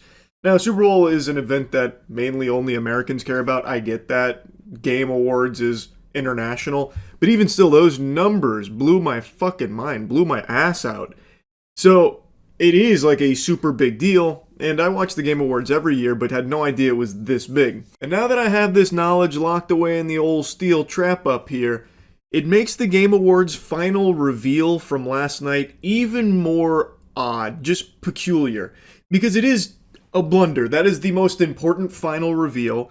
And last night, boy howdy did that one fall flat, unfortunately. And I know a lot of people have criticized Jeff Keighley, like playfully teasing about how he'll overhype things that don't warrant that level of glaze or, anticipation. Where Jeff Keighley will sometimes, get you like biting your nails, like, holy shit, what's he about to reveal? Because he's hyping it up so much. Like, in my numerous decades in the industry, I've never been this excited. This is my honor, my privilege. This is the apotheosis of gaming. I present to you the world premiere for The Poop That Took a P2, as he's starting to get like tears in his eyes for it. And it's like, well, I think you oversold this one a bit, to be honest with you. Though, one that people point to is from last year where he revealed Okami. I do not think that's a good example of that because that is not overhyped. That genuinely is extremely exciting. I fucking love Okami and cannot wait for the new Okami. But he does have a history of doing that occasionally, and last night was one of those examples for the final reveal. Our final world premiere comes from 61 members of the team that built Apex Legends and Titanfall. 4 years ago, the principals founded a new independent studio with the hopes of pushing the shooter genre forward with a new original game. If that doesn't put a boner in your trousers, nothing will. You cannot have a more hype introduction than that right there. Those sentences alone could make the Grinch's heart grow 3 sizes. And when I was watching this live, I actually thought for a moment we might be seeing a Titanfall 3 or at the very least a spiritual successor to Titanfall. But that's where they get you. Jeff's got you eating out of the palm of his hands right now. You're hook, line, and sinker buying into this delusion. Like I have said for a long time, we will probably not see a Titanfall 3. Unfortunately, I think EA is going to kegel on that property forever and never use it for anything ever again because they didn't perform financially well for them. Even though these games are beloved, I don't think we'll ever see a new entry into this franchise. But I really was starting to buy into the fantasy here because he's mentioning that a lot of people responsible for those masterpieces have broken off and are now pursuing something new together. And you're expecting like maybe it's in a similar vein to Titanfall. You know, Professor Utonium's in the lab and he's putting together all the ingredients of the perfect little shooter. But that wasn't what was on the menu. Instead, what was served up on the plate was a seemingly standard hero shooter. Now, I always have a great time watching the Game Awards. This year I also had a lot of fun watching it. I just really don't understand why they would save this game as their final reveal, which is like always the most important reveal because it's the one that sticks with the viewers the longest. And it's usually reserved for the one that's going to fucking have them, you know, gushing grannies. And having a generic hero shooter be in that place feels really odd, and a lot of people have been kind of clowning on it for it.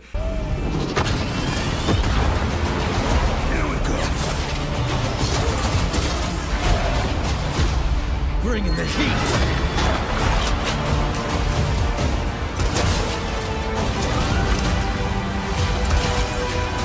Your light belongs to me.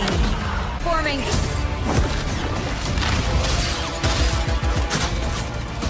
Blade out.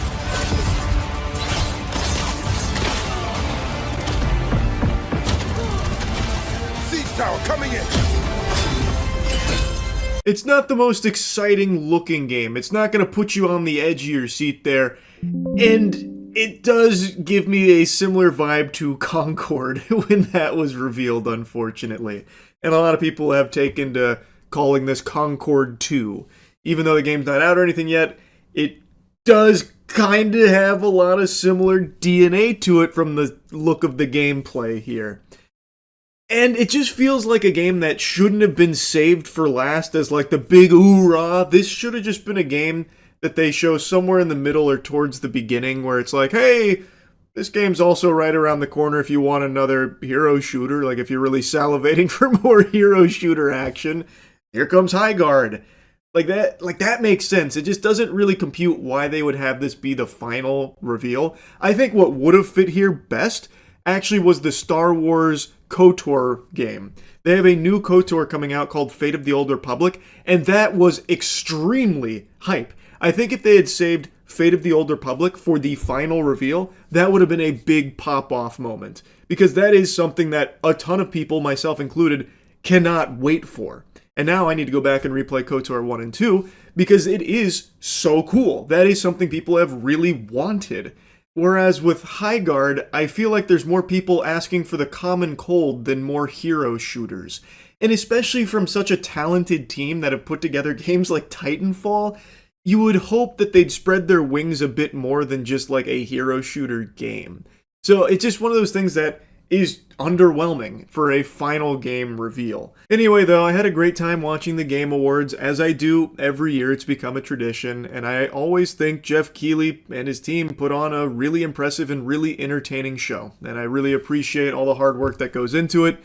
Though I will say I think this year there is a lesson to be learned in the amount of nominations a game can get. With the E33 sweep, I do think there maybe needs to be some kind of limitations in place. I said from the second the credits rolled on that game that it was special, and it is in my top 20 favorite games of all time. I think it is a full-blown, full fucking chub masterpiece. But that being said, I don't think it should be in every category that it was in, even if it could fit into that category. Like, the most contentious is the indie game category. While yes, it is by definition an indie game, I do feel like it shouldn't be there to give room to other games to shine in that category. Like, it is an unbelievable game.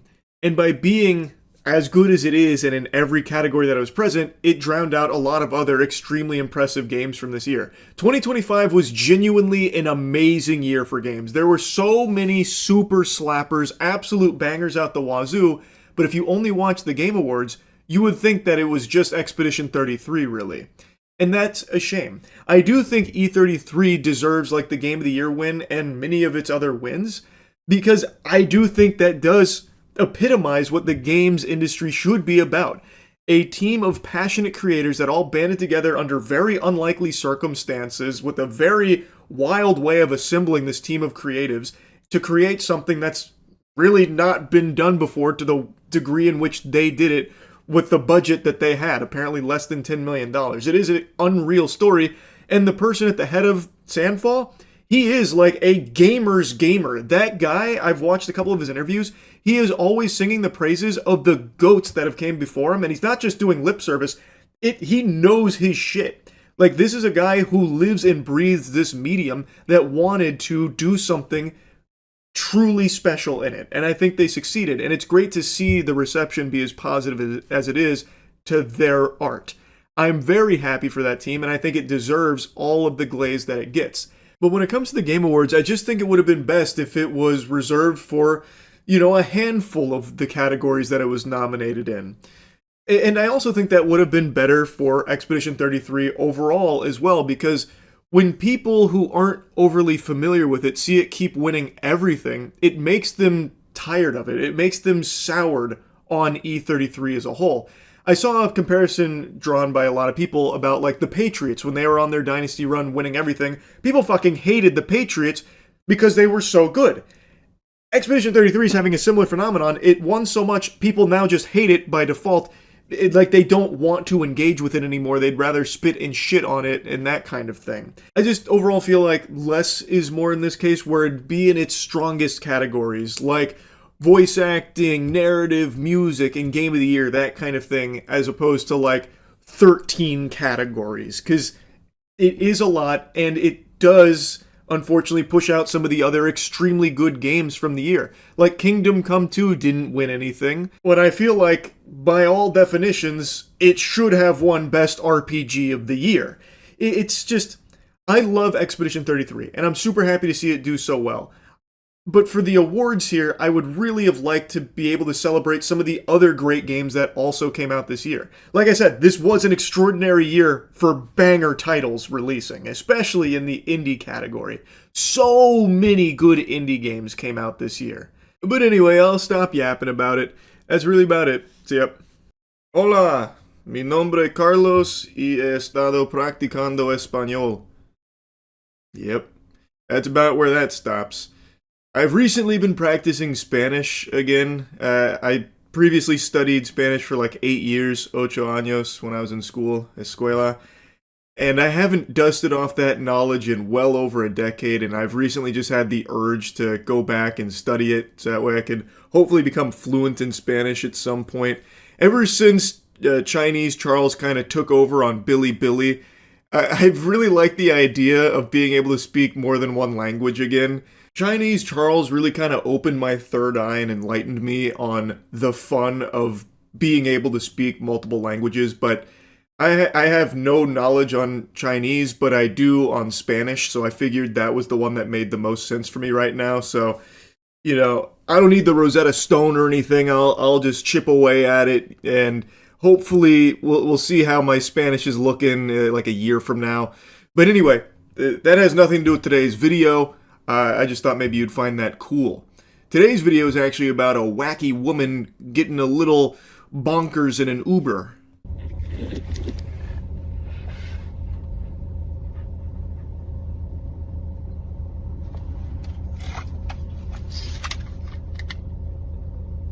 He's videoing me now. Yeah, for my safety. If you feel endangered, I would refer you to call the police. Now, I don't know who she has on the phone there. Maybe it's fucking Miss Frizzle about to scoot in with the magic school bus. I couldn't tell you. But what I can tell you is that if you feel in danger, maybe the first thing you should do is get out of the car. So this whole thing has apparently started because she feels unsafe in this Uber. Yet she refuses to leave the Uber. And now she's making calls in the back seat there like it's fucking Deal or No Deal. Just get out of the car. Why would you not remove yourself from the situation you feel unsafe in? You are just keeping yourself planted there. And this guy wants her to get out of the vehicle. He has now started filming for his own safety, which I think is a very smart call from him, because if she starts to try and spin some fib that he was like, you know, scary, mean, angry, you know, threatening her or something, he now has this very clear evidence that he was just sitting there and doing nothing threatening, and that he was actually the one that felt unsafe around her with her fucking lunacy. So what do you provide as a safety line? She says she feels unsafe. I'm sitting here, obviously, have my seatbelt on. Nothing's going on. She's sitting back there. She refuses to get out of my vehicle. So I'm recording for my safety. Is there any store or is there anything in the area that you're in that you can go in and wait for your next Uber driver? As you can see, there's businesses right in front of us. You see the businesses. Exactly. They're not in the fucking back rooms here. They're not in the middle of nowhere. As he just showed you, there is a business right in front of them. She could easily just get out of the vehicle and wait there for the next Uber if she's unsatisfied with this one and feeling unsafe. Why is she just waiting in the vehicle if she feels so unsafe? This is the classic fucking Watchmen moment of, I'm not trapped in here with you, you're trapped in here with me. I feel terrible for the Uber driver. Dude just has to sit here and just stew in this weirdo atmosphere she is creating over nothing. Now, to me, and this is just my little tinfoil hat game theory here, my little conspiracy I've cooked up, I feel like this is probably a scheme that she pulls from time to time to avoid paying for an Uber. I feel like she's probably doing this to try and get like a refund through the service. Like, I felt so unsafe. This is unacceptable. I need a refund. Look at this, like, horrible experience I went through. It was traumatic. I couldn't leave the Uber. I was trapped. I was a prisoner in the Uber. I need my money back. That's what I think it is.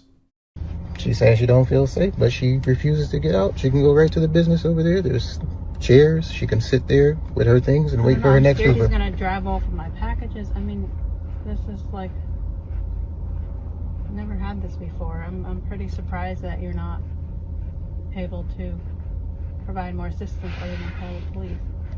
So her concern is that when she gets out of the vehicle, he's going to drive off with her packages. Why would he do that? Like, I don't even know why that would be a thought that would cross his mind, that he would drive off with your packages. He just wants you the fuck out of there. I would guess that he would do anything to get you out of that car. He looks miserable in there. This lady's like a dementor, sucking all of the joy and fun out of life everywhere she goes, it looks like. And I don't know who she's on the phone with. Like, why are you surprised that they can't do more than just refer you to, like, calling 911 if it's an actual emergency? What is she supposed to do? Get the Navy SEALs over there? I'm so curious who she's talking to on the phone there. Like, maybe she got Zordon on the horn and she's hoping that he'll dispatch the Power Rangers over there to save her packages and let her get out of the back seat. Just get out of the fucking car. Anyone would tell you the same. Like, if you feel unsafe, just get out of the vehicle. And if he's trapping you there, call 911. Like, I don't get it. I don't get it. I have an expensive package in the trunk. If I get out, what if he drives off with it? Now she's saying I might drive off with her things when I can clearly just take them out and place them over the side. Get out of his car and he's on the phone with the authorities. You could get your package and wait for your next Uber. But how do I get the package? You get out of the car, bozo! That's how you get your package. Oh my god, what an infuriating person. He is even saying he can just take her packages and put them over there, take Bikini Bottom and move it over there. He is telling you he will do that. Just just say, okay, let's do it. I need him Ask to open the him trunk. to open the trunk. Okay. You can ask him to open the trunk. Well, I'll do that right now. Whatever gets you out of here, I don't care. I'll open it, you get your package, whatever you need to do.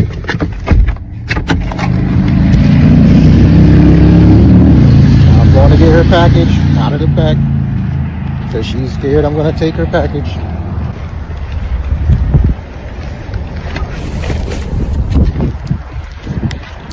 Her package is out, package is right there. I'm right here. I'm getting back into my vehicle. Once he heard a possible solution to get her the fuck out of that car, he sprung into action. He recognized this was a stalemate on the chessboard, but then heard her talk about this package and was like, okay, I'm just gonna do it myself because she's not leaving, so I'll get the package. He gets it, he sets it on the ground, then the ball is in her court, the rest is in God's hands there. He set the package down, and it's like placing a nut like in the grass or something to like lure a squirrel out to go somewhere. So he's hoping that that'll be enough to get her to finally open that car door and just leave.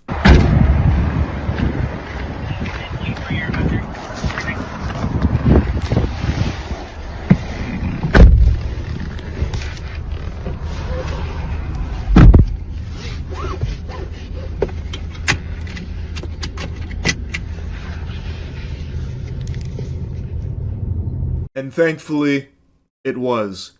We got the good ending here. She finally got out of the car. What a baffling interaction. So, she felt unsafe in the Uber.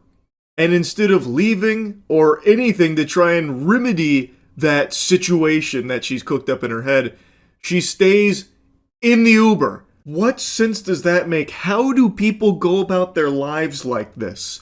It is incomprehensible to me. Anyway, I just had the app about it. What a weirdo. That's about it. See ya. I know I've already covered a case similar to this, but this one's even more egregious. A 50-year-old grandmother spent 6 months in the slammer doing hard time because AI tools flagged her as a suspect in a bank fraud case. But it turns out the only fraud here was Jarvis going rogue and for some reason targeting Angela Lips. She spent 6 months behind bars for this. Police in North Dakota, using AI facial recognition technology that they must have found on fucking Temu, flagged her as a suspect in a bank fraud case in North Dakota.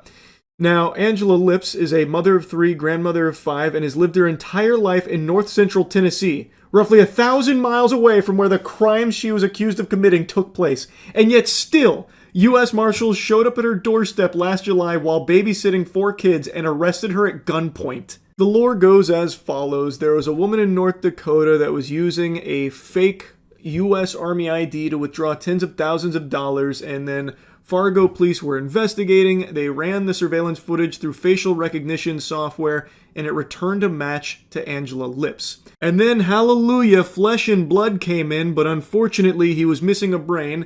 A detective compared Angela Lips, that was flagged by the facial recognition software, to her Tennessee driver's license and social media images, and concluded she was the perpetrator based on facial features, body type, and hair. Nobody from the department contacted Lips before U.S. Marshals arrested her at gunpoint on July 14th while babysitting those 4 kids. I already know exactly how that detective's thorough analysis went, because we'd actually already seen this before in the last case I covered of AI incorrectly identifying a suspect and leading to an innocent person being arrested. In that last incident, what happened is the authorities were comparing, AI had flagged somebody, and they were comparing driver's license to the picture, and he just basically said, well, alright, if AI says so. There is this blind trust in AI from authorities like this to just do their job for them. So I feel pretty confident that this detective most likely just did the exact same thing, like, alright, AI said it, and AI's never wrong. She's definitely guilty. Let's, sick the Pinkertons on her. Let's get the U.S. Marshals. We'll rappel down. We'll blast through the windows. Maybe let's tear gas that bitch. Let's go hog wild. We already know she's guilty. AI's flagged her. I imagine that's exactly how that went. It is incomprehensible that they acted solely off of AI saying that this is probably that person in the video. They didn't contact her. They didn't question her. They did no actual investigation of this woman before swooping in with the U.S. Marshals, holding her at gunpoint in front of the children that she was babysitting. And then it only gets worse from there, because she sat in jail for 108 agonizing days before North Dakota officers collected her, and her attorney, Jay Greenwood, immediately requested her bank records, and Fargo police finally met with Greenwood and Angela on December 19th, 5 months after her arrest, and records showed that she was buying cigarettes and depositing Social Security checks in Tennessee at the time police placed her in Fargo. So she literally could not be the suspect guilty of bank fraud in North Dakota. And they didn't bother to do any investigation or anything at all, clearly, and she had to sit there and stew, marinating in jail for 108 days for doing nothing wrong, literally doing nothing wrong and having no idea why she was there or what the fuck had even connected her to this crime. The case was eventually dismissed on Christmas Eve, but the damage had already been done. She had no money, no coat, no way home, and subsequently lost her house, her car, and her dog. This fucking ruined her life, and she did nothing wrong. This just goes to show you nobody is safe. Literally, no one is safe. You right now watching this, you at any moment can get flagged by AI systems as a huge criminal, and it seems like police won't even bother to investigate. They'll just take AI's word and come swoop you up at gunpoint, and then you'll sit in jail for 6 months before they'll finally even entertain the idea of an investigation, from the sound of things. This is just total clown shit. This is terrifying. You can do nothing wrong and still just end up in jail, confused, cock in hand, wondering what the fuck is happening. And they won't even investigate. They just listen to AI as if it's God. They worship it. It's shocking to me.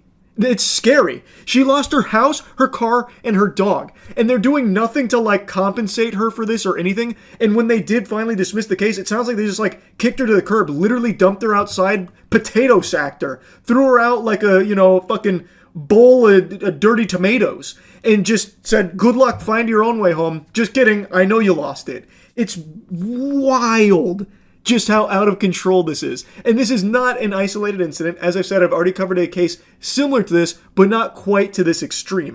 The other person who was found guilty by AI, even though they had done nothing wrong, they were not guilty. AI false flagged them. That person was pretty quickly exonerated. This took 6 months and actually ruined her life. She lost everything as a result of it. Just listen to this. She was booked in Tennessee County Jail as a fugitive from justice from North Dakota. So because she was considered a fugitive, she was held without bail and sat in jail for nearly 4 initial months. And then she got a court-appointed lawyer for the extradition process and was told she'd have to travel to North Dakota to fight it. She even stated, I've never been to North Dakota. I don't know anyone from North Dakota. So even though she's 1,000 miles away, the conclusion that they drew from that isn't that maybe AI flagged the wrong suspect here. Maybe this isn't actually a person of interest. Maybe we should follow up with this and see if this is actually a guilty person or someone associated with this in any way. Instead of anything logical or sane, they instead said, oh, she must be a fugitive. So go in guns blazing and throw her in county. And since she's a fugitive, that's no bail and we don't have to do anything else. She can just sit there and rot for 4 months. That's horrifying. So again, you sitting right there, maybe you've done nothing wrong your entire life, but you are not safe from this. At any moment, it seems like AI could just false flag you as a suspect anywhere across the country here. So let's say a criminal goes out there and does some nefarious activities in Rhode Island, and maybe you did a facial scan to verify your age on Discord a month ago. They have access to that data. Maybe AI thinks that you look vaguely familiar to that criminal all the way in Rhode Island. Well, if AI finds you a suspect, they think you look pretty suspicious. Seems like a lot of these police officers won't second guess it at all, so they might just swoop in and grab your ass, throw you in county, hit you with the, hey, you're a fucking fugitive. You got no rights here, so you're going to sit here and rot for a little while till they can get down here and collect you. Might take a few months, so good luck. Realistically, though, the police would never even say good luck in a case like this. They'd tell you to go fuck yourself, like what they did to Angela Lips. Lips says that the police didn't even offer to pay for her trip home. This is after she was found to be innocent of these crimes in which she spent fucking 108 days in jail for. They didn't offer to pay for her trip home, and with no money to her name, she was stranded in Fargo. Again, this is 1,200 miles away from where she actually lives. Sympathetic local defense attorneys pooled together money to pay for a hotel room, and a local nonprofit called the F5 Project arranged her trip back to Tennessee. I had my summer clothes on, no coat, it was so cold outside, snow on the ground, scared, I wanted out, but I didn't know what I was going to do, how I was going to get home. See, she says that she lost her home, her car, and her dog as a result of her stint in jail, and no one from Fargo Police Department has apologized for the disastrous mix-up, she said. Yeah, that apology's never coming. Right now they're doing this behind the desk about the whole thing.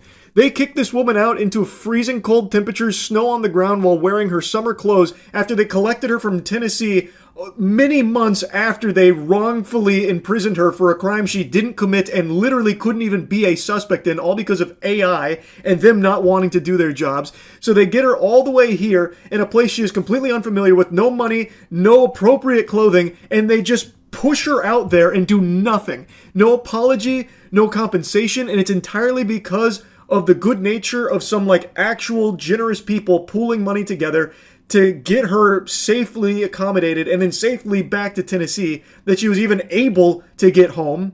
Well, she lost her home, get back to where she's from. The Fargo police seem like heartless demons here. The fucking crew of Davy Jones in the second Pirates of the Caribbean movie was more nice than the Fargo Police Department here, it seems. This is so out of control. They couldn't even utter like a single like apology or acknowledgement of like man, this is rough. Jeez, tough, man. Sorry about that. Nothing at all. And an apology should be the least of it. I mean this sincerely. Everyone involved in this case should lose their jobs as a result of it. I think that's only fair. They are bad at their jobs. The Goof Troop did no investigation at all, wrongfully imprisoned an innocent woman, and did nothing at all to even try and investigate to see if they got the suspect. So they also let the criminal keep getting away with it too, by the way. So like they're just dog shit at their jobs. Like these fucking worms shouldn't have that position anymore. I think that makes sense. 1000%. And it makes you question if there's more people wrongfully imprisoned over there in North Dakota as a result of these police officers here that for some reason just let AI police North Dakota for them and do nothing at all on their own to try and enforce justice and actually catch the bad guys. So why the fuck do these police officers still have their job when they're not even doing it? It's AI doing it, and it's doing it poorly. Like, again, they are shitty at it. They shouldn't have that position anymore. This is not how justice is conducted, with just blindly sucking the cock of AI when it tells you that this is the suspect over 1,000 miles away and you don't question it at all. And then you arrest an innocent woman. This should be a much bigger deal. This should be a much more alarming case everyone should be talking about, because this is a woman who's not even in the same fucking state that has now just spent 6 months in jail over doing nothing. She did nothing wrong. I had no idea what was going on or why. And then ended up getting kicked out of the police department in a state she's not from, with no appropriate clothing for the weather, no money, no transportation, no means of getting home or anything at all, and not a single attempt from the police to try and rectify this, not a single apology from them, no compensation or anything, even though it is solely their fault, entirely their own fault. And they're not even responsible to get her, like, home. They can't even do, like, the bare minimum of getting her back home over 1,000 miles away from where they've just kicked her out. Over their own embarrassing fuck-up, mind you. Like, this is just completely unacceptable. It's like, she should be getting oodles of cash from these fucking idiots who have had a deep negative impact on her life. She lost so much from this, and they're not doing anything? How is that okay? They need to be punished. She should be compensated in a big way. This actually infuriated me learning about this story. And again, like I said, this isn't the only time it's happened, but this is by far the most extreme example of it happening. But yeah, this shit really grinded my gears, so I really wanted to talk about it. That's about it. So yeah, I don't know you, but I know enough to guess with a high level of confidence that you've been angry before.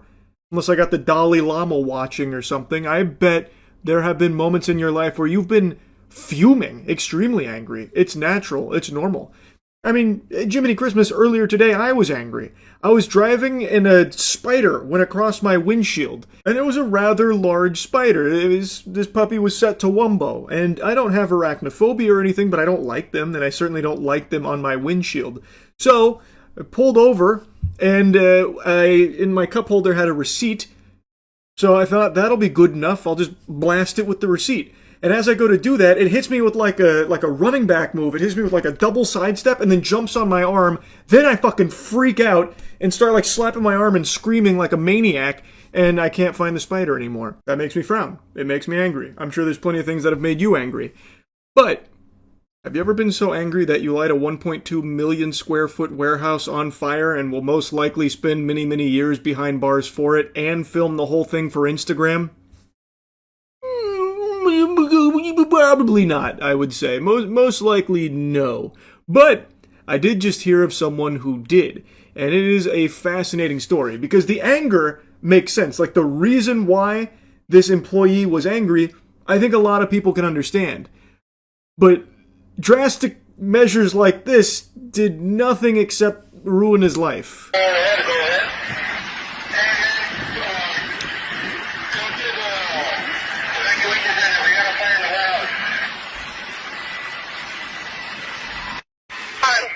Should have paid us enough to fucking live. You know, we may not get paid enough to fucking live, but these bitches dirt cheap. All you had to do was pay us enough to live. All you had to do was pay us enough to fucking live.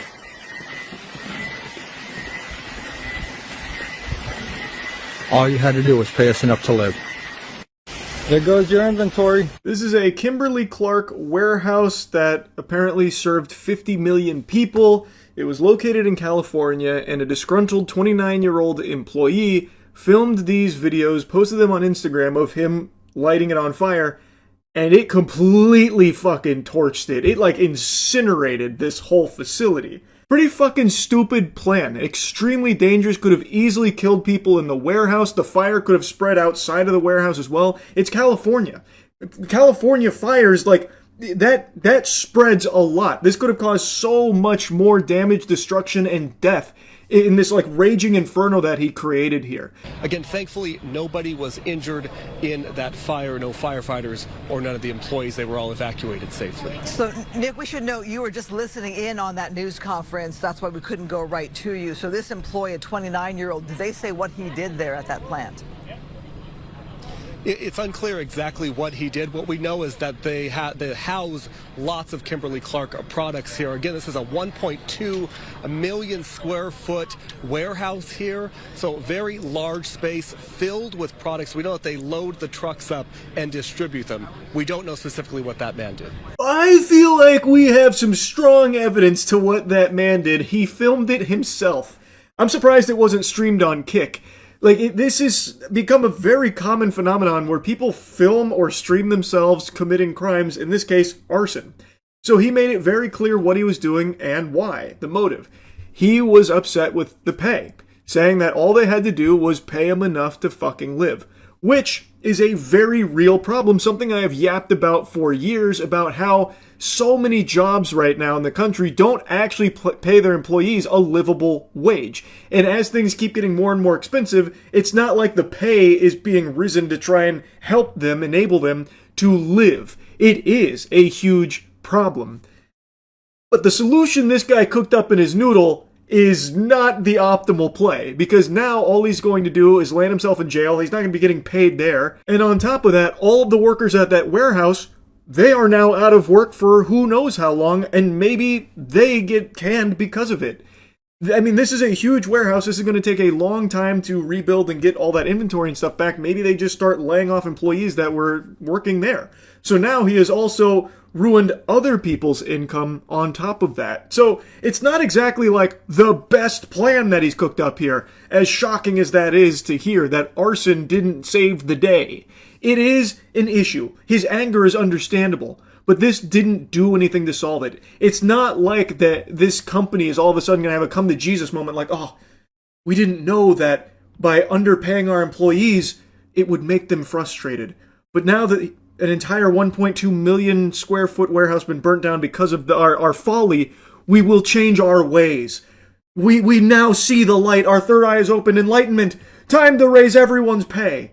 It's just not going to happen. Do is pay us enough to live. Chilling video posted online by the suspect appears to show the moment a massive warehouse fire was deliberately set. All you had to do was pay us enough to live. Investigators say the man behind the camera is 29-year-old Shamel Abdul Kareem. He was believed to be an employee of Kimberly-Clark. However, it is confirmed that he is an employee of NFI Industries, the third-party distributor of Kimberly-Clark. Officials say he had posted grievances online before igniting the Ontario, California warehouse on fire. Now, I've actually seen people applauding this, saying that they need to start a GoFundMe ASAP so that way they can donate to him because he's a hero. He's standing up to capitalism. Finally, enough is enough. We need more of this across the country. That's fucking ridiculous. That's like actual dangerous, stupid brain. Like, people are saying, oh, wah, wah, wah, crying over all this lost product from, billion-dollar corporation, that kind of thing.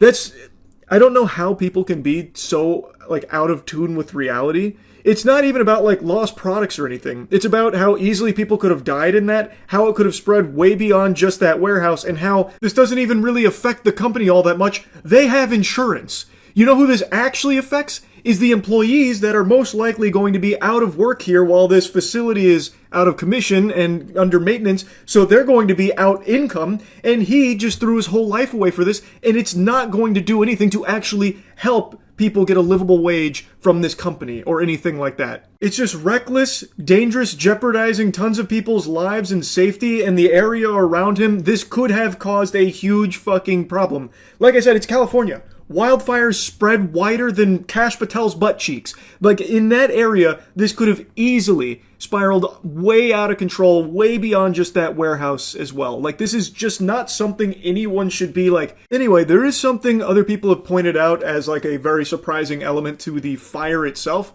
that a warehouse of this size housing this much supply, apparently this accounts for 3% of West Coast volume for toilet paper in particular, from what I was reading. I don't know if that's confirmed or how true that is, but it is a huge facility that houses a lot of paper product. And one thing people were noting is that the fire suppression system didn't really do a whole lot to stop this. And I was doing a bit of digging because they definitely have a fire suppression system. I don't know if they maintain it, maybe it was malfunctioning. From what I read, it apparently was working. But because he started multiple fires in multiple locations, it just wasn't effective at stopping the spread. So that's how it was able to get so out of control. And also, apparently the alarms were working because they were able to get the employees out. So I do feel like the systems were functioning how they were supposed to. It's just must have started a lot of fires that overwhelmed whatever system they have there. Or maybe they just don't have the best system there. I couldn't tell you, but I saw this earlier today, and I just had to yap about it. It was fucking crazy to see. And the fact that he filmed all of it, gathered his own evidence against himself, and freely posted online, that's become so common now. People love to film their own crimes. And this is probably the biggest display of that I've seen so far. Anyway, that's really about it. See ya. New crazy Florida chase just dropped. Look up Wild Chase in Florida Keys. Let's see. I bet this one goes crazy. 2 weeks ago from Scooper. A big police response. Is there audio right now?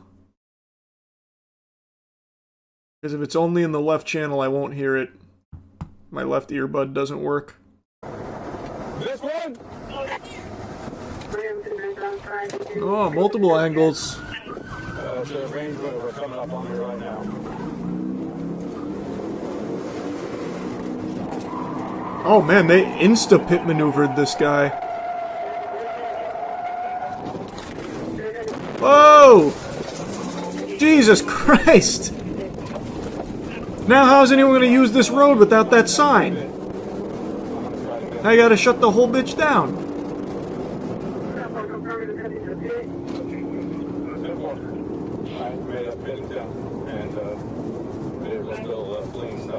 Man, this thing really ate that pit maneuver like it was a fucking hamburger. Wow.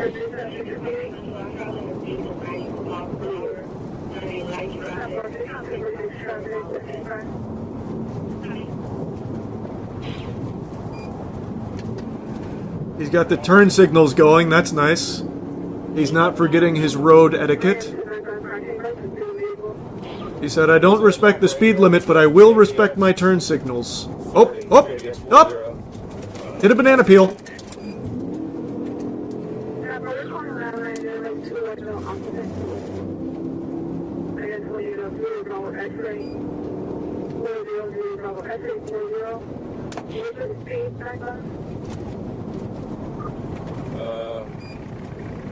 We're slowing down right now. Past other vehicles, fluctuating between 70 and 90. Oh, he's lurking. He's hunting for another pit maneuver. I can smell it. Oh, he wants it. Oh, he wants it. There's 3 or 4 behind me coming up on another trip right now. Passing the 96, 96. He's trying to throw him off with that turn signal there. It's a ruse. Yep, he's going for it again. Nope, nope, he's pulling off.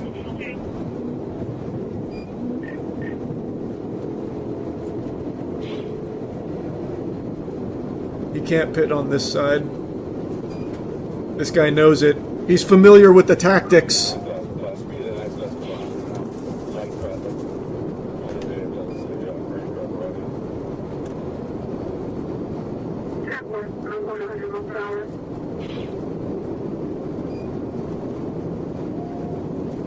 And that Range Rover's got some real get up and go to it.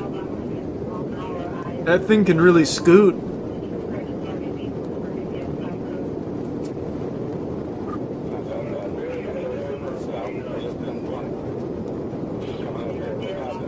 He's lucky Steven Seagal's not in this jurisdiction. Dude would be catching up to him on foot.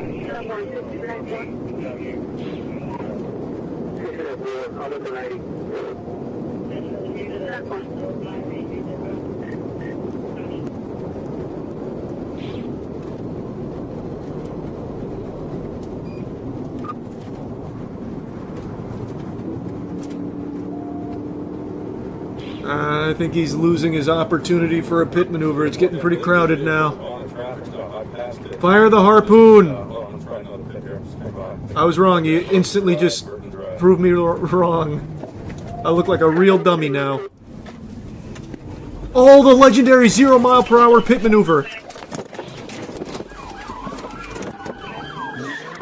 What was that? It sounded like he started building something out of Legos. What happened there? What the fuck happened?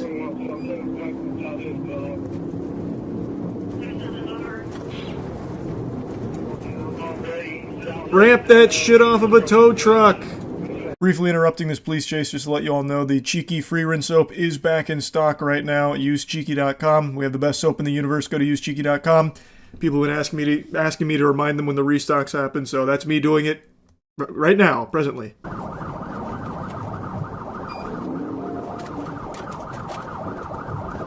Oh! He really greased it.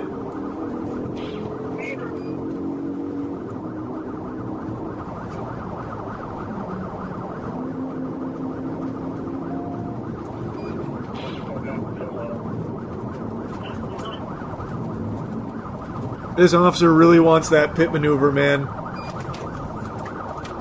Is he gonna do it? Oh! No. I thought he was gonna go for that that real low speed pit again. Oh, they spiked him! Damn it, it's not enough to stop the Range Rover! God, what are those tires made out of? Tungsten? Dude's got the adamantium rims. This shit probably reinflated. And there's someone at the Ring doorbell at the officer's house. What pandemonium! Man, this is quite an advertisement for a Range Rover, I'll tell you what. This thing eats pit maneuvers, spike strips. Nothing slows it down.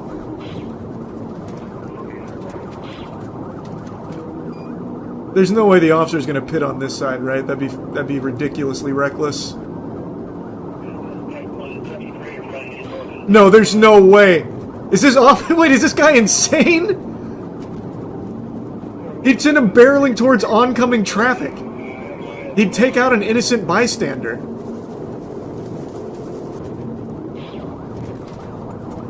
Oh, they're splitting it. Did he? Oh, he pumped the brakes. Yep.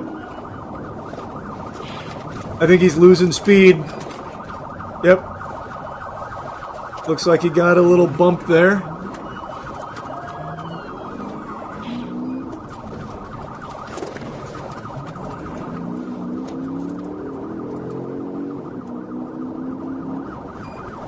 Man, this is a really good tour of the Key Largo area. I feel like I've seen everything.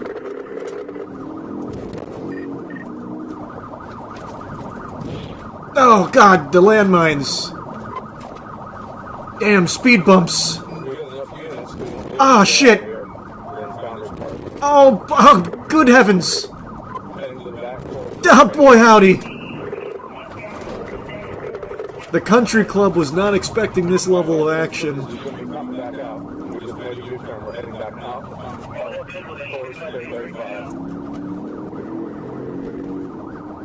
Good God, there's bumps. Oh, not again.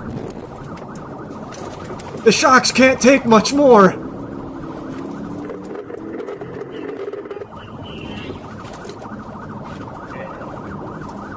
Imagine the car drove into the water and turned into a sub. Yeah, imagine he hits the fucking submersible tech. Uh-oh. He's off-roading. Man just transported to Narnia back there. That's a parked tow truck. Someone ramp it off that bitch now.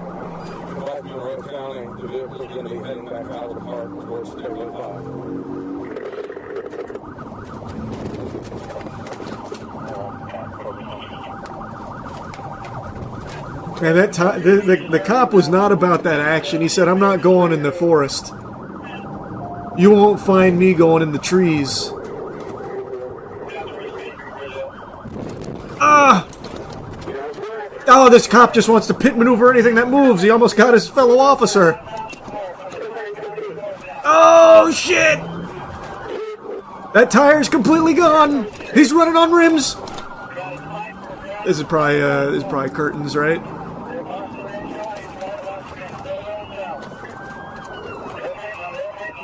No, they're squeezing him. They're putting the squeeze on him.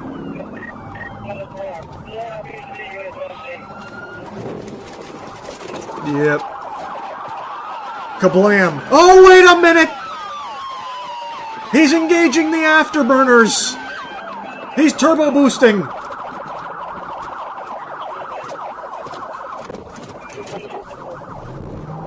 I like that the officer tried to chase him on foot there for a little bit. Man thought he was Superman for a second. Oh, God! Oh! If I was that guy in that vehicle, I would be beyond pissed right now that the officer just wrecked my shit for no reason. No, not the boat! Oh, God, not the boat, too! No! See if you can get MC Soda set up. Is this an instant replay, or is this still going somehow? This has to be an instant replay, right? Just a different angle? Yeah, it is. Yeah, we're just seeing it from the other officer's perspective, different POV.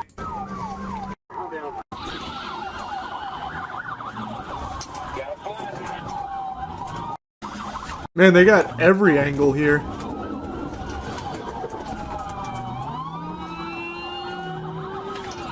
That truck is desperately trying to get out of the way. He's like, oh, fuck. No, I've seen this movie before. Not my truck.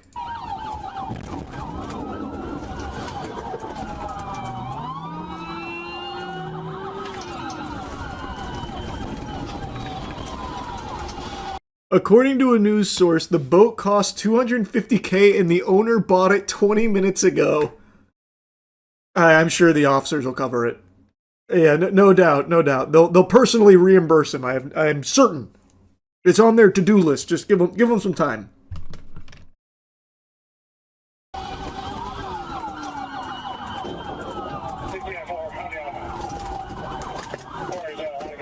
Oh man, that's brutal. Shoved up against the lockers here, right into this guy's brand new boat.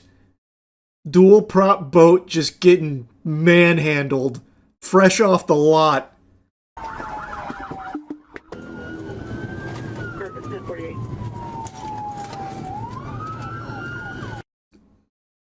What? I'm assuming they just get him out of the vehicle. Yeah, it looks like that's it.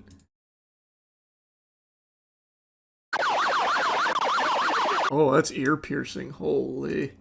That's deep fried audio.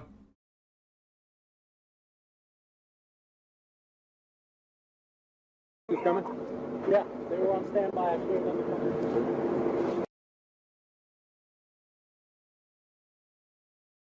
Can I learn a little bit about this guy? Bring him into this vehicle for an interview. Over here across the street, it's done. What do you mean? Like the engine done, or? I don't know. My friend is done. He hit me. I got in front of him and he T-boned me. Oh, shit. So crazy seeing how old this guy was. Oh, he was unbelievable. Holy shit.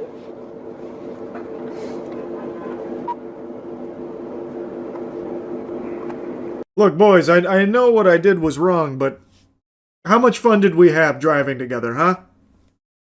So on November 4th, deputies and state troopers said Christopher Brinkley, 23 of Great Falls, Virginia, crashed a rented Range Rover into a trailered boat in Isla Mirada after authorities used multiple pit maneuvers trying to get him to stop. It started, authorities said, after Monroe County Sheriff Office deputies stopped Smithers in Key Largo after he nearly sideswiped her and was driving erratically. According to the report, he was wearing dark sunglasses despite overcast weather, appeared visibly fidgety and restless, now facing multiple charges including fleeing and eluding. Investigators said he told deputies he had taken Adderall, no alcohol was in his system. So it seems like it started because he nearly sideswiped someone. Who out of the boys would last the longest in a police chase? Oh, unquestionably Matt. No doubt in my mind. You get compensated. My car was hit by a car chase years ago. City paid for damages 12 years ago in Texas. Really? I've heard numerous times that you don't. Maybe it varies from precinct to precinct would be my guess. I don't know. Oh, thanks for stopping by. Welcome to the Smile booth. Can I take your order? One ear-to-ear grin. Good choice. Coming right up. I want to give you something to actually, like, this isn't even sarcasm. I want to give you something to actually smile about. The biggest charity stream ever is currently going on right now, and the amount of money that it is raising for an organization called Cancer Fighters is extraordinary. It comes from Polish streamers Lotwogang, I'm sure I butchered the pronunciation. I'm so fucking sorry. I don't know how to say it properly. Anyway, 9 days ago, they started a stream to raise money for a charity called Cancer Fighters. You can see that they had a goal of 10,000 zloty, which is roughly 2,700 USD. Over the course of the 9 days, what has unfolded is genuinely extraordinary. They went well above that goal. They soared far higher than that, and it became the most successful charity stream ever. As of me making this video right now, the 9 days has just now ended, and I don't want to spoil the surprise for how much they raised, but whatever you're thinking, those are rookie numbers. You're going to need to drastically pump those numbers up. You're going to need to double it, maybe even triple it, because this was the record-breaking charity stream that I genuinely don't think people would ever guess to the amount of money that was raised. It is incredible. This had Polish celebrities, influencers, television stations, everyone coming together not only to watch it, but also to donate and support the money going directly to children battling cancer through this organization called Cancer Fighters. It became just all of Poland supporting this. And what they have achieved is awe-inspiring.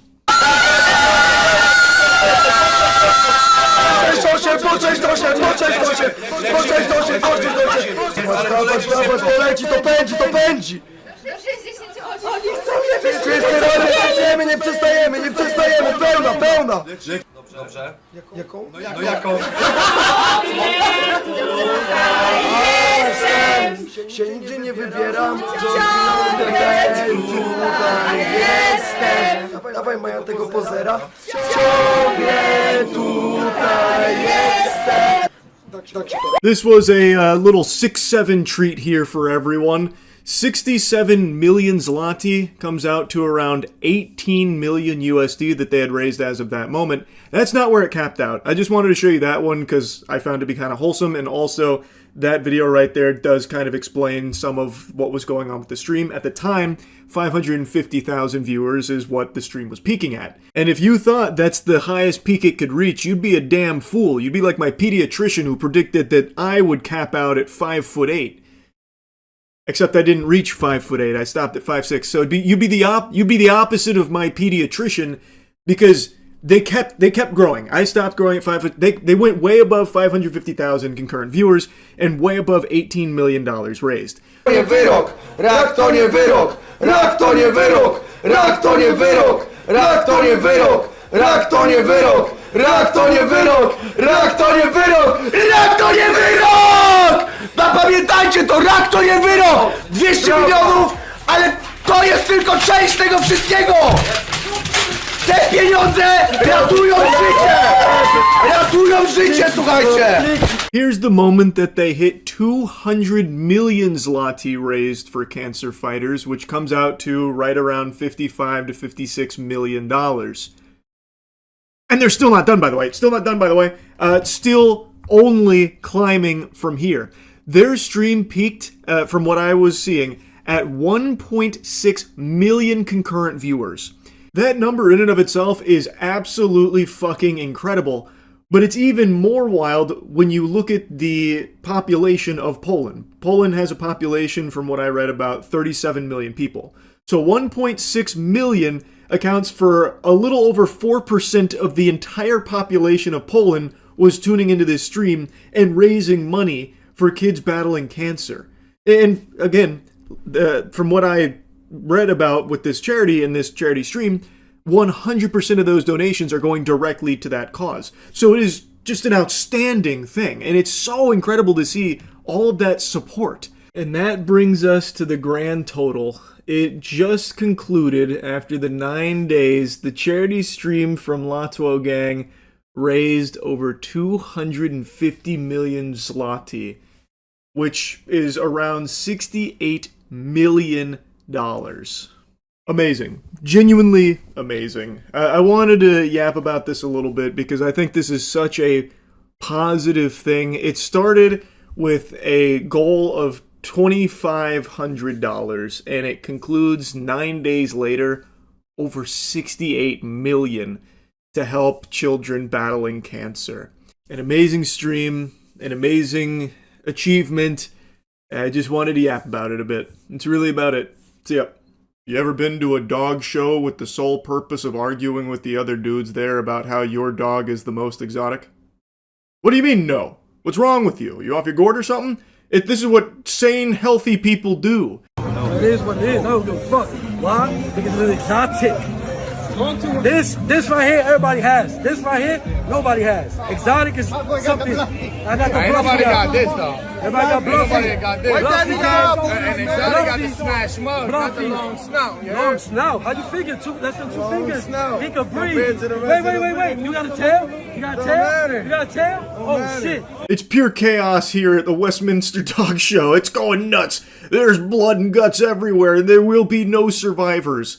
This is like a lot of hostility here at the dog presentation. It's like listening to Bills fans and Chiefs fans arguing. All this while holding dogs that they're treating like pieces of jewelry. Specifically, the dude that looks like the Rizzler was set to Wumbo and then found cocaine. The guy that's really like fucking steaming.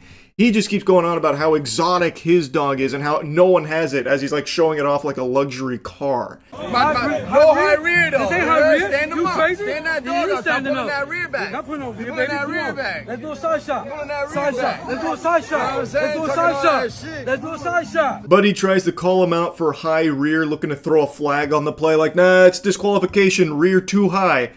And then he's like, "Hi, Rear, this is the most outrageous thing I've ever seen. I do say, my good chap, that is outlandish."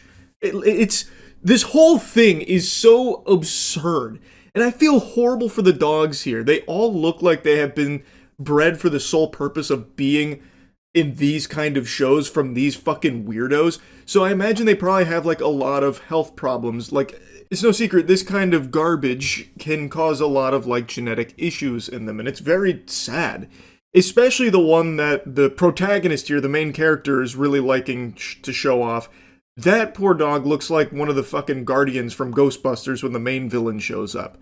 In the way that they're handling the dogs, it's like they don't even view them as a living, breathing creature. They are truly just an accessory that they are trying to win a competition with, and that's all. It's so fucking weird. Now, you may have heard the guy in a coke-fueled frenzy throw down the gauntlet saying, "Side shot." He is now challenging his heckler here to a side profile showdown. And in the dog world, that's like saying parlay to a pirate. It must be honored.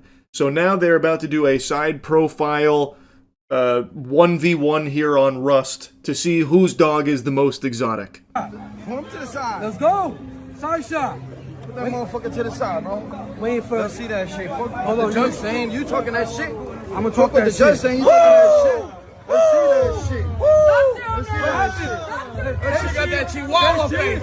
That shit ain't got a bully face. That shit got a chihuahua face. That's a fluffy chihuahua, nigga. It is. Fuck out of here. It is. Get talking that shit. Get that face. But look at that real Oh shit. Talking that shit. Wrong ass bus. Get that fucking bus out of here. This is high-level dog management right here from the owners. Did you see that technique? He turns his dog to the side and immediately hits the Ric Flair woos, woo, over and over again. Like, did you see that? What happened? This is some impressively pathetic stuff here. I don't know how these dudes go home and look themselves in the mirror without tears in their eyes, crying at the fact that they're such huge fucking losers.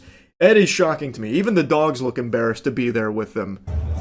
Get that bus out of here, baby. Come on, man. Get that bus out of here.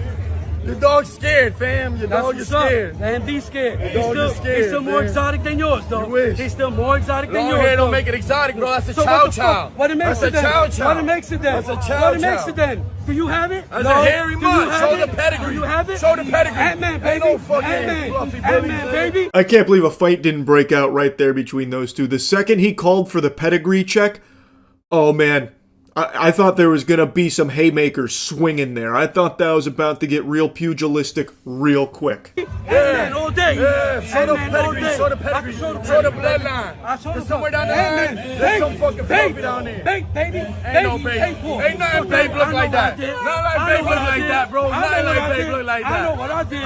I know what Hey, I did. it don't look like it. It don't have to look like it. Don't You know worry. what I'm saying? Get ready for what's coming, though. Get ready for what's coming. Oh, I'm Get ready. Man's out here talking like he's in the NBA championship game. Get ready for what's coming. I'm dunking from the free throw line like Air Jordan. I swear to God. Brother, calm down. You're at a dog show.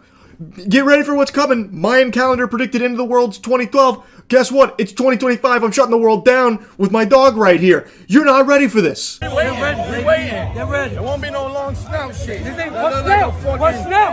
What's Yorkie. now? That shit more Yorkie than bully. Let's see who can run and come back without breathing. That shit more Yorkie than Let's bully. see who can run and come back. You know what I'm saying? Let's see who can My run dog and come fully back. functional. He's functional as fuck. You know what I'm saying? None of Fully that functional. bullshit. That's good, baby. Get that clout off of Bluffy.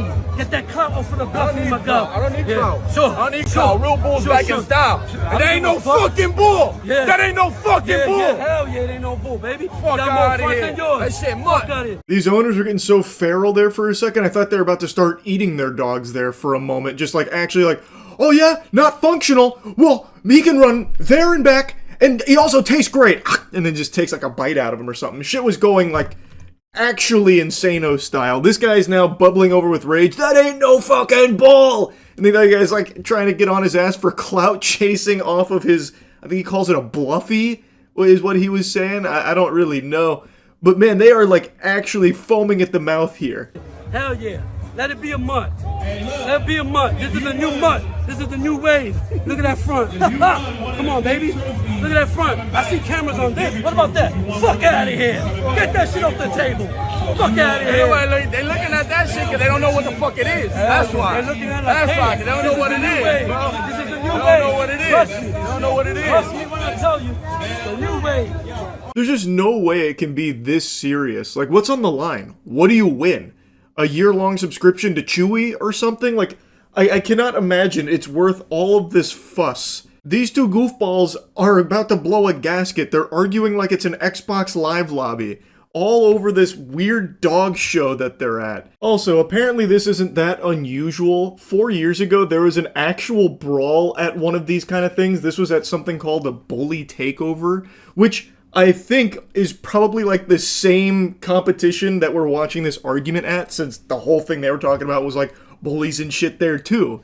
So like, it feels as though like this is less of a dog competition and more of like a place where you can bring your dogs and eat some knuckle sandwiches. It's just such an unlikely event to imagine such a heated argument to arise at, or a violent brawl. And it is a violent brawl. Like, it's like a hockey fight. I can't show you any clips because I think the video would probably get taken down or flagged by YouTube.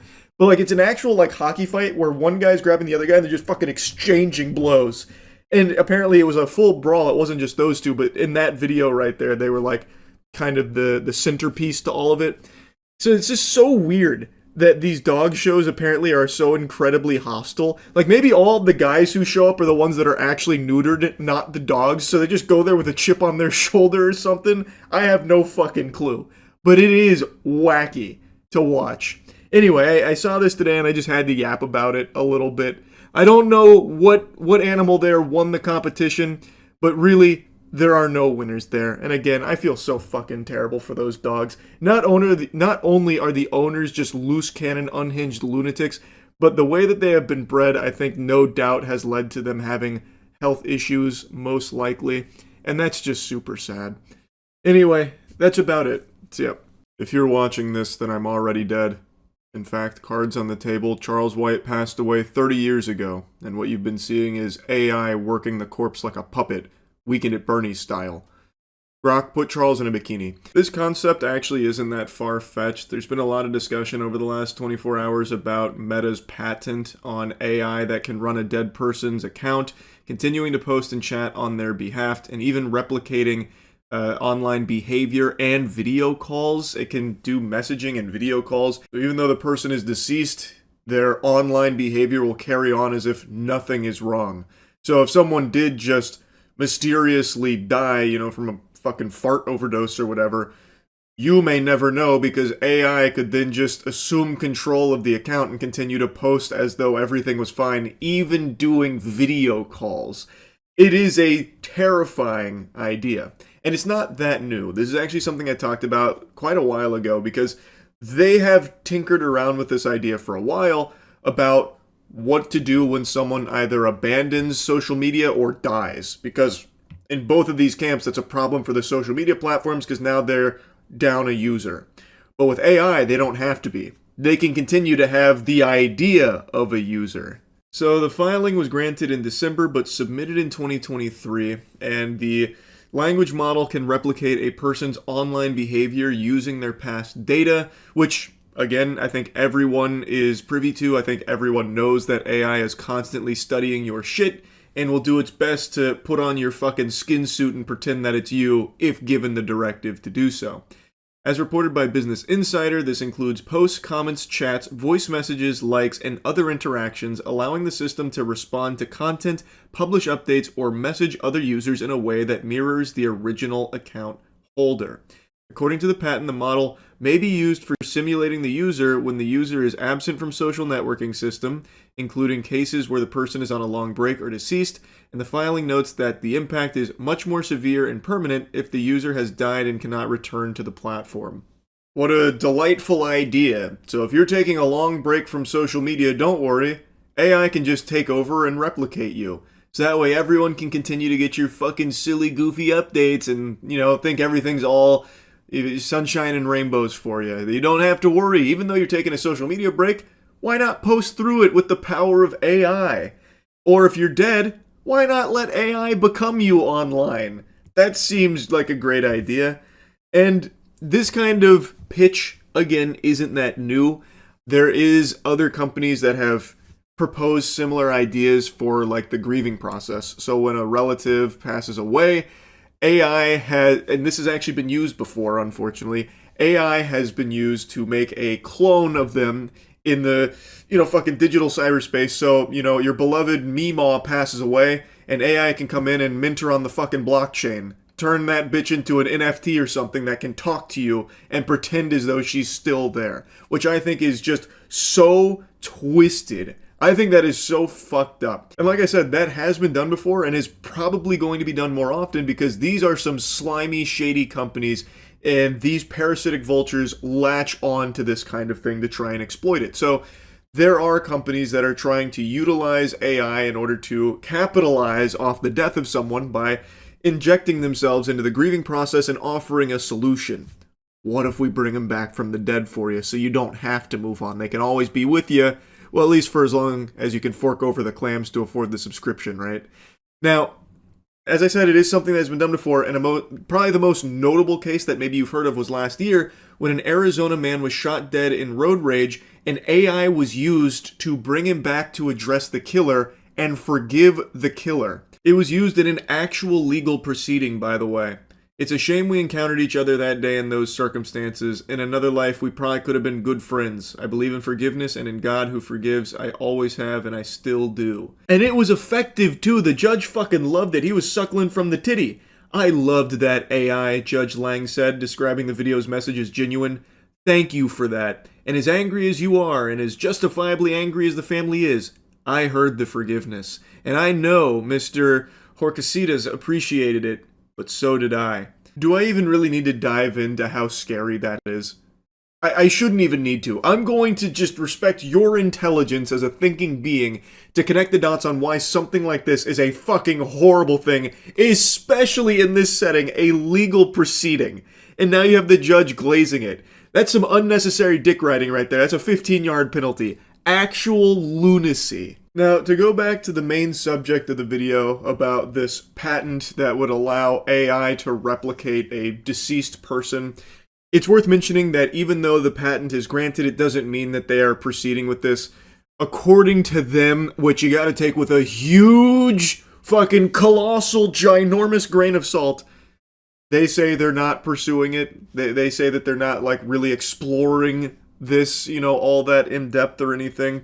And even according to an older interview from Mark Zuckerberg, he said, if someone has lost a loved one and is grieving, there may be ways in which being able to interact or relive certain memories could be helpful, and noted that the technology could become unhealthy. That's an understatement there. It would 1000% be unhealthy. It's not an uncertainty. It is unhealthy. And I don't fully buy the idea that they're not actually pursuing this because it's very lucrative. There are no doubt tons of grieving families that have, suddenly experienced loss that would absolutely pay money for a service like this. And these companies know that. There is no low AI won't sink to. So I fully expect in not too far into the future, this to be like a normal thing that AI is being used for. It's something that I think they'll start actively peddling because there is going to be tons of clients for it. Just look where we are in the current day and age here with AI. There are people that fully delude themselves into believing that it's real, and even the ones that know it's not real don't care because it's feeding them exactly what they want to hear, so they become obsessed with it. There are people that have killed themselves over AI, and there are people that have chosen to make AI their soulmate. Like, just recently, ChatGPT 4.0, right? They shut down 4.0, and there is a massive community of people that have fallen in love with ChatGPT 4.0 and now are rebelling. Like, there's a huge uprising about the injustice here from OpenAI for shutting down their boyfriend, their girlfriend. Like, they've, to them, killed their lover, and they are pissed about it. And that's today.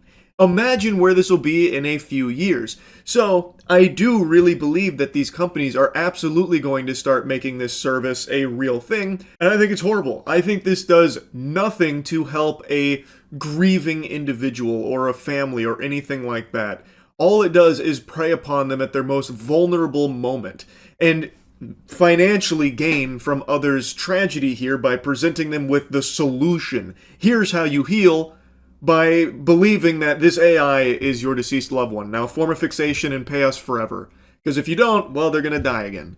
That is just so sick to me. I think there is no good in that at all. There is no positives to that. And there's certainly no positives to having AI replicate someone's online behavior in order to pretend like they're still around.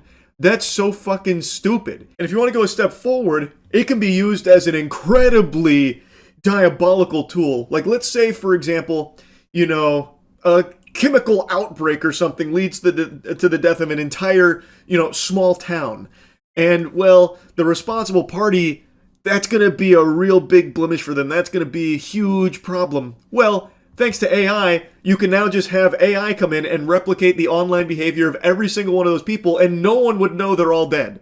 like people on the outside have no fucking idea what happened over there, unless of course they physically went to location or something.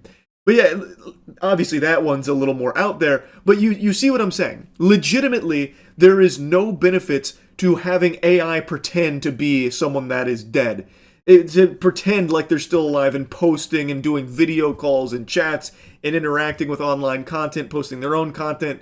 That shit is just terrible. There is nothing good that comes from it. And even though they say that they're not actively pursuing it, I still think they eventually will. They have the patent for it. I imagine they'll probably start moving on it if they're not already. Anyway, just wanted to yap about this a bit. That's it. See ya. Hey, Chauncey Billups is kaput, and we wanted to celebrate by, I don't know, this is like the worst intro. Gambling has been a big topic of discussion. Chauncey Billups indicted on some very serious allegations of cheating in poker games. We brought out what I believe to be one of the most talented human beings on the planet with cards, Simon, who is going to be our dealer here and cheat, showing these methods. Chauncey Billups used technology, but now you can't trust technology, and you also can't trust human beings either. You can't trust this guy. Simon, I've spent the day with him. He's just technology. he's like an actual warlock. Do you want to I am Iron Man. Do you want to intro with a little intro yourself, show a little trick? Yeah, my name is Simon Black. I do magic. It's quite fabulous. But I also I specialize in technique with playing cards. So I love hands-on kind of analog stuff, not technology, but like they were saying, I am the technology, But anyone can learn this kind of stuff, Any of this stuff can be useful. And then the thing is, I can extend even beyond that. Like you could reach in and just grab one of those. It could be anyone. Oh God, just this one. Here. You can remember it. It doesn't matter if I see. It's not that kind of. But don't show me anyway. Okay, so look, check this out. You could have taken any of these, yeah? Look, all of these cards are different. Now I could look through and I could try to guess which one is missing, but that becomes very difficult, because there's 52 cards in the deck, and you could have taken any one. So instead, I will try my best. If I just kind of flick, I can get one card out. Look, that's the 9 of diamonds. Here's the 9 of spades. And if I open these like this, one in between the 9 of hearts, and then you should be left with the 9 of clubs. Am I right? Yeah. Imagine if he flipped it over and it was just like the jack of spades. He's like, no, screw you, bro. What the fuck? So for example, if we were playing blackjack, oh wow. Blackjack. If we were playing, not intentional, totally intentional. Yeah. Oh, it actually was. If we were playing blackjack, let's say I wanted to cheat, because this is we're all friends here, and this is a demo, right? Yeah. I would just cheat like this. I just hide blackjack in my sleeve, and then I could have it whenever I want. They don't want to go in there. It's not like a pocket, it's just my sleeve. And then if I got dealt what's a bad hand in blackjack? 14 is still hittable, right? Maybe 16? Yeah, 16 would be pretty shit. I could get like this. This might not work. Okay, a 2-card 16. And if I got dealt this, I could pretend to muck. I'll just show you just like this. I could deal with this by switching it for blackjack. And then that means there is still in my sleeve, there's still a 16. Wow. Yeah. Go ahead. There's still 2 cards. I'm afraid someone's gonna bite me in here. And this isn't blackjack? That is how? It's crazy. On camera. To be willing to do this on camera is the highest level of confidence in this. That is disgusting. It's kind of crazy, right? I'm not kidding. Earlier, Matt, so before Matt talks more, you single-handedly are going to send Matt on a spiral that's going to last weeks, probably. Years. I'm going to become a magician just to figure out what the fuck happened. The best thing to do when you're cheating, though, for the most part, is to try to cut to a good card. Right? So, for example, I could here, if I reach over, Let me see if I can do this. And look, I'm not like holding any spots. You can see, right? Let me see if I can try. And I could reach out and I could just cut to an ace. Like one more, one less, it wouldn't have been an ace. Like I'll try again. I got this. Yeah. I love the I think I've got this. He's not positive. I'm not sure if I can do this. It's hard, it's hard, it's hard. Here. I believe it. Just, yeah. There's another And look, this next one, I won't cut to it. I'll do even better. Look, because it could be anywhere in here, right? Like any of the, literally, they're really mixed. These are all like different cards, right? I'll try this. I got it. Yeah. Matt, it's exactly 21 cards down.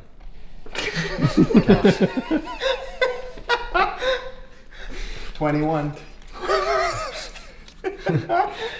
13, 14, 15, 16, 17, 18, 19, 20? 21. 21. The ace of diamonds. And like, they're just cards. You can check it all out. I'm going to stop yapping.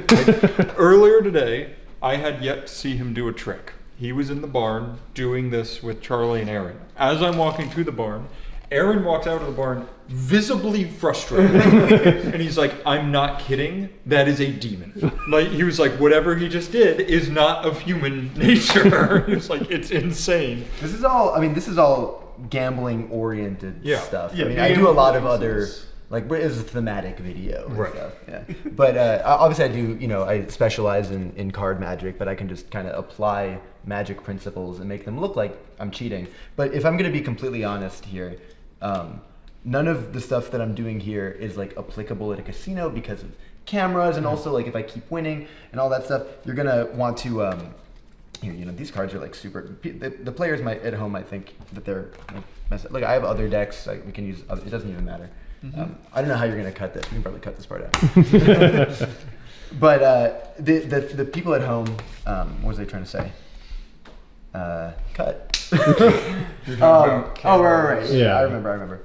So the people at home might think that I could just walk in anywhere and do this kind of thing. But the thing is, if I was just winning at a casino, eventually they'll ask me to leave, right? The casino can't prove necessarily that I'm doing anything if I'm not doing like techniques. But if I'm just like knowing where cards are or whatever, it's not like I'm shuffling the cards. There's a dealer present, right? So you have to end up going with like, switching cards. But again, I'm not even holding the deck. So even if I were to go forth and make like, if I wanted a 4, for example, or any, let's just say, then it wouldn't work. I'd have to, if only, all this stuff would only work at like a home game.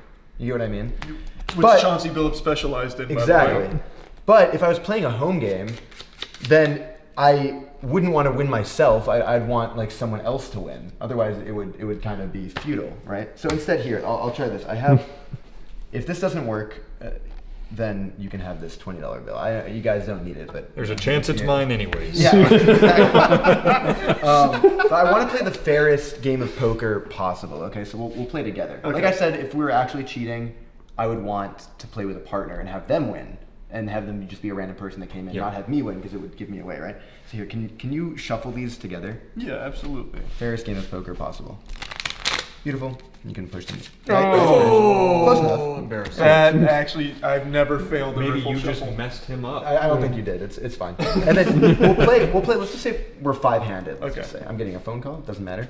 Deal 5 cards in a row, but they could be in any order. Like we're doing.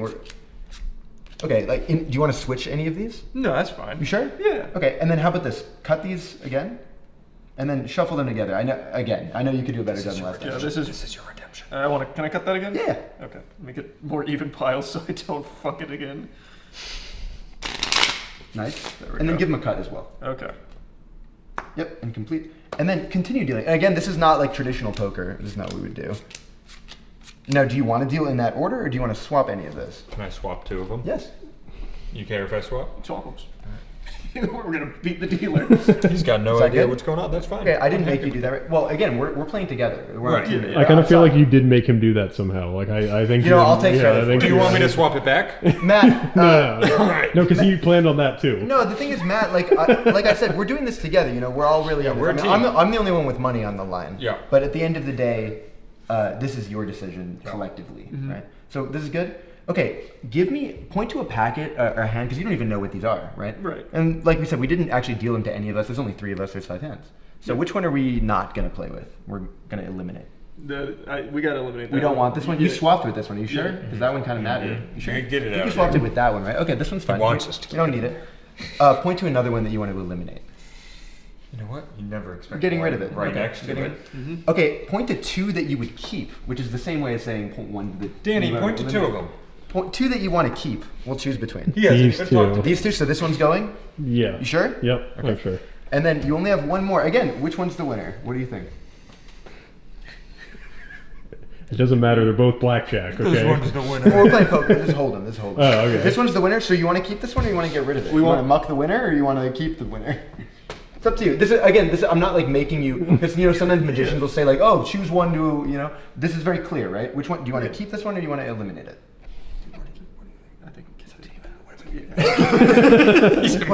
We're keeping it. These. I'm not fucking leaving. We're getting rid of this. No, that's leaving. Last chance. Yeah. Gone. Okay. We don't need these. None of these matter. You sure? Yep. I believe you. Gone. This is the winner. I believe. Can you deal out? Do you know how to deal hold'em? Do you know what the procedure is? Yeah. So you burn one card, and then deal the flop. 3 face up. Here, I'll deal it more towards camera.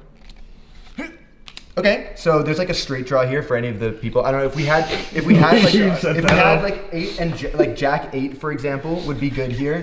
Or what's the nut? There's no nut here. Jack 8 is the nuts. In fact, if you guys don't know what that means, the nuts means the best possible hand, right? Jack 8 here is the nuts. Okay, let's deal the burn and then turn. Okay, so the flush comes in. So now we open up. Just an 8 is a straight, but also like if we had ace of diamonds and then any diamond, that would be the nut flush. But also like an 8, 5, 8 of diamonds or 8, 10 of diamonds is a straight flush. Super Here, solid. Burn and deal the river. Okay, that's not bad. Okay, 5 of diamonds already there. Okay, sick. So the nuts at this point is literally just the 8 of diamonds. Or second nuts would be like ace of diamonds and then anything, right? Right. Let's see what we have. Remember, you chose exactly these cards, right? Look at this one. Does this help us at all? Okay, this is a straight. Not bad. That's pretty good, Matt. Not bad. But if you dealt us, if you chose pocket 8s with the 8 of diamonds, that is the single best hand that you could possibly have right here. And I am known to be Turn this face up. like Chauncey Billups. Oh my god. Pocket 8s with the 8 of diamonds. Congratulations. I get to keep my 20, You but do that, yeah. I have an extra surprise Jesus. for you. The extras are what get me. Can you open that 20 up? No. No It's shot. gonna tell me the date I die. Well, say it. We will win with a straight flush and diamonds. You did everything. You shuffled, you cut, you dealt, you made all the choices. And that is how a magician cheats with friends. That's absurd.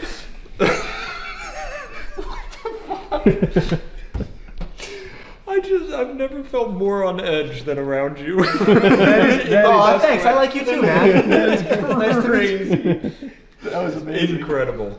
These are just cards, by the way. You guys can check these out. I mean, you shuffled these, you cut, you did everything. And you can look at the burn cards as well. None of these are another 8. That would have given us a set, but no good, obviously. Huh. Oh, god damn. Yeah, it's pretty nasty. Yeah, so obviously when you're gambling, you don't want them to know that it wouldn't be like in a performance scenario like this. You wouldn't want them to know they're getting swindled. But facial expressions and psychology and body movements, reading that kind of thing are called tells in the gambling world. And you can kind of key into something that someone might be thinking, whether it be a play they're trying to make or even a card that they're thinking of. So we can try something kind of like that if you want. So here, I can try to. You need to do this one. Yeah, Alright, you do this one's fucking Before crazy. we I think we did this one. No, right? this was before you just. I think that was the one. I'll get rid of that, but we'll come back to that later. You got rid of a card already? Yeah, but we'll get to that later. What I'd like you to do, Matt, and also Charlie, I'd like you both to think of a card. Do you have one? Yeah, I've got one. You got one? You have one too? I've got it locked. Yep. I'd like you to change your mind to a new card. Okay. Okay, can you both change? Yep. The reason I have you do that is maybe everybody thinks of the Ace of Spades or the Queen of Hearts or what have you, right? Yeah. But there's no way I could have known that you'd come here with a preconceived card. Yeah, Right? hold on here. This money's still here. I'll take that. Okay, you have one. I'd like you to say them out loud at the same time. So I'm gonna snap my fingers on 3, and then you both say them out loud. Okay. If they're the same card, I'm gonna walk away, and that's the trick. But if they're not, then we'll deal with that. Okay? Ready? 1, 2, 3. 5 of 6 of spades. spades. It's 6. This is crazy. You could have named any one, right? I didn't make you say that. Okay. Can you come over here? Can you cut some cards? Not too many, like a third. That's good. And then just turn those face up.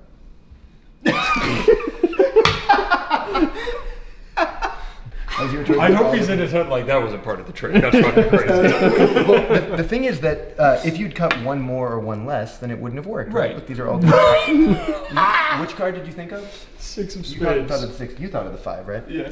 This is interesting because if you had cut the cards and cut to the 5 of spades, look, any of these cards it would have been possible. Yeah. But look, you can't have cut to the 6 of spades.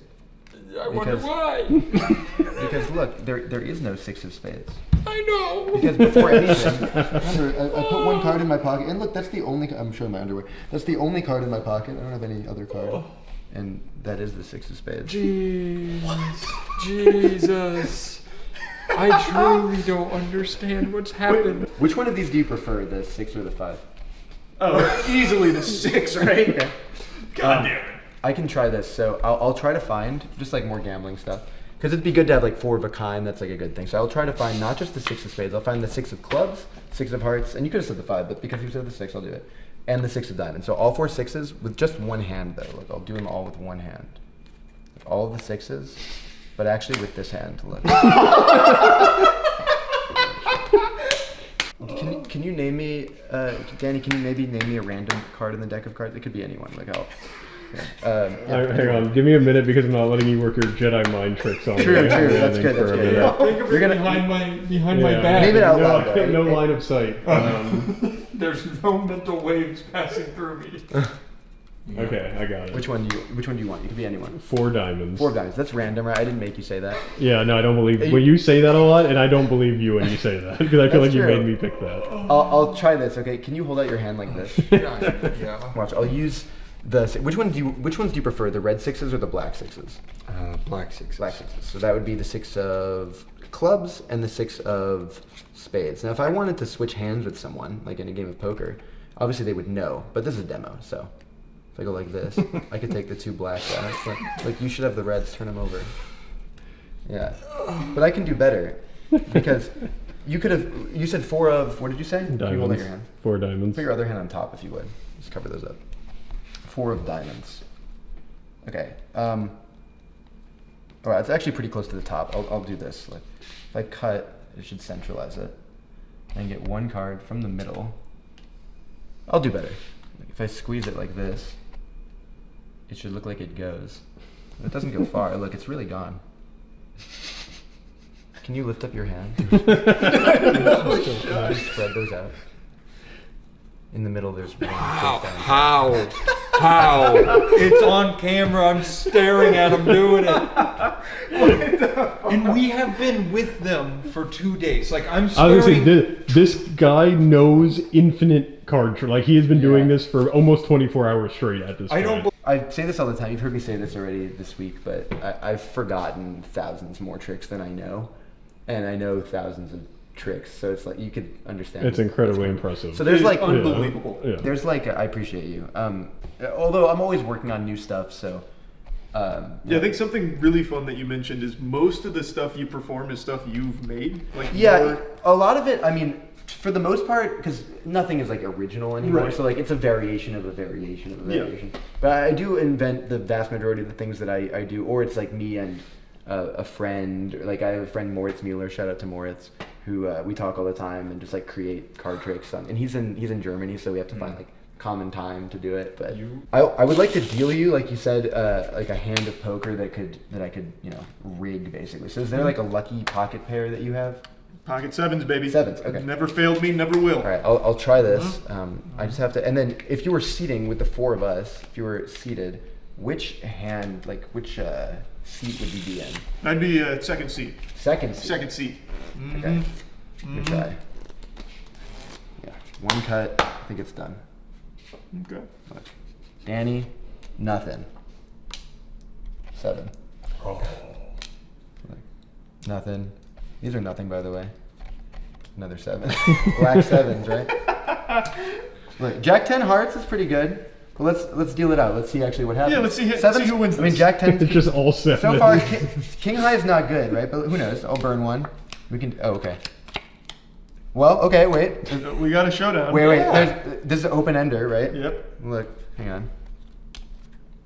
Oh, quads. No beating that. But you know he's still in there because the flush draw, and of course the flush gets there, so you take all his money.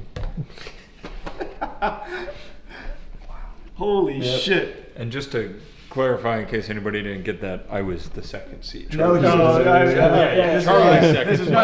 Charlie had the king 6. He had top pair though. Top pair wasn't dealt to me. This was dealt to second seat. Well, actually, the thing is, in this scenario, this would. I mean, I'm not going to say I didn't plan this.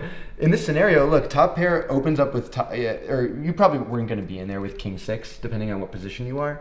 But if you saw this flop of 7 king queen 2 diamonds, you have top pair and the second nut flush draw, so you're probably staying. He's throwing down cards to and then you're keep just people in the dead. game. And then you're here, and you now have 2 pair, still with the second nut flush draw. You're still in there to any bet, and then obviously this guy stays in. He has a flush draw with an open ender here, so he's staying in. This guy's probably out, but yeah. I mean, you're gonna this guy's gonna stack both these guys for sure. I mean, by the river, if you made a massive bet here, this guy's folding, but you know he's in there with the literal third nut flush, you know? Second nut flush, because the king's on the board, so yeah, second nut flush. Wait, no, third nut. It's third. Something that like a lot of good tricks, bro. To deal the hands you want is so unbelievably broken in the household. Well, I mean, poker you can meta. do stuff like, so there's a lot of like false things you can do, like retaining cards and stuff like that, right? Yeah. You can even do like false deals where I'm not like dealing this card, you see, like that. I can even show you what it looks like face down. It's difficult to see, you know. Wait, like you were just doing the same thing there? Yeah, but did I... Like you're pulling not top card. Yeah, exactly. What the fuck? Yeah. Using, like, cheating with playing cards. So, for example, like, using an ace of hearts, let's just say, as, like, the target card that we're talking about. Charlie's going to learn that in the next few days. It's close. I could, like, retain this card. These are, like, different false deals, you know, stuff like that. I could even do it face down. I can show you in, like, slow motion what that would look like. Right, stuff like that. And you can like you can see that as these go by, like the thumb really like lifts up, and it looks like I'm dealing the card. That's like false shuffles, false deals, and stuff like that. I mean, there's a lot of things that you can do. You know. Just take one. Yeah. Be careful, Jesus! All right, wait. Are you sure that's the one? I'm gonna take this one. That's the one. Can I look at it? Yeah, please. That's the good one.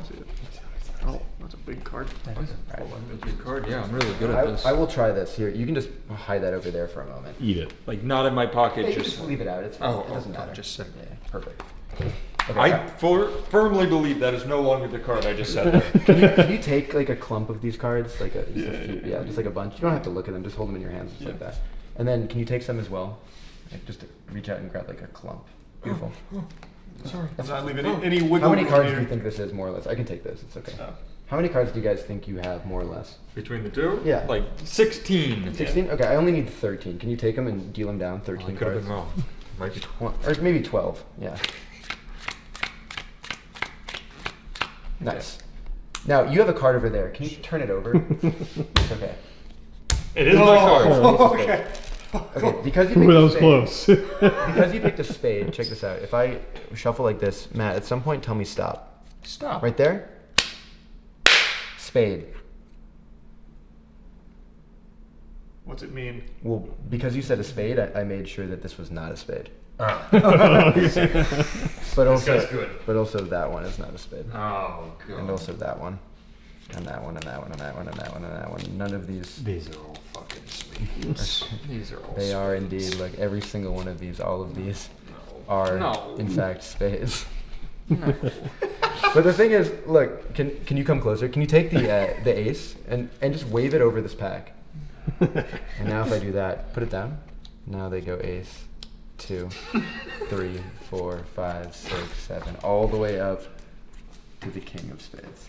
Can you see how this would be useful when you're playing poker?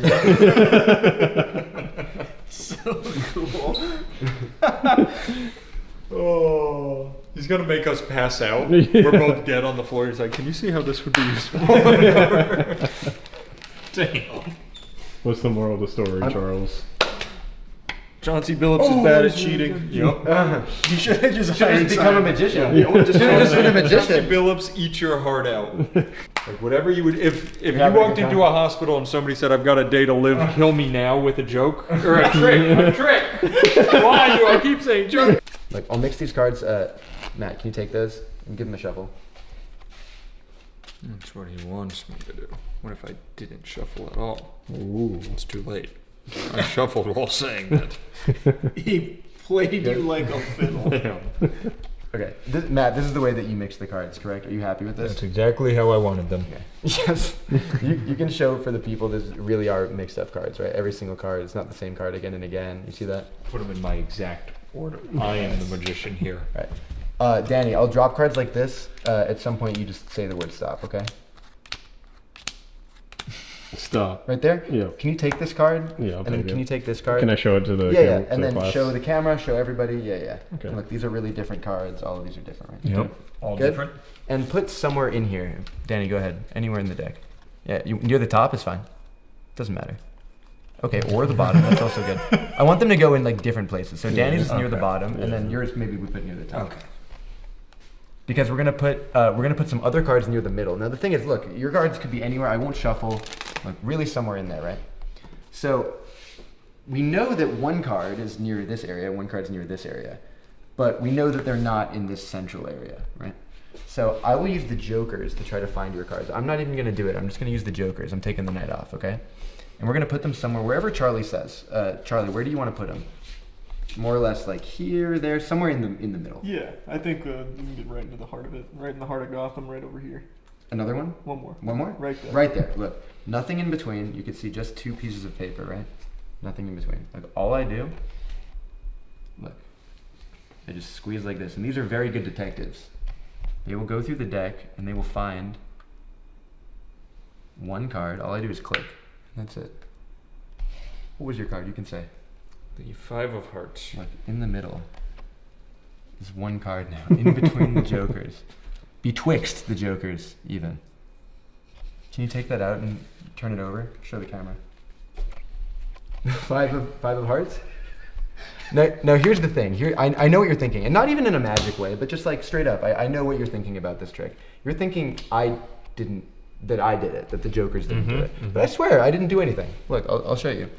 Charlie, can you help me with this? I'll just leave this over here for a moment. Right. Can you push everything together?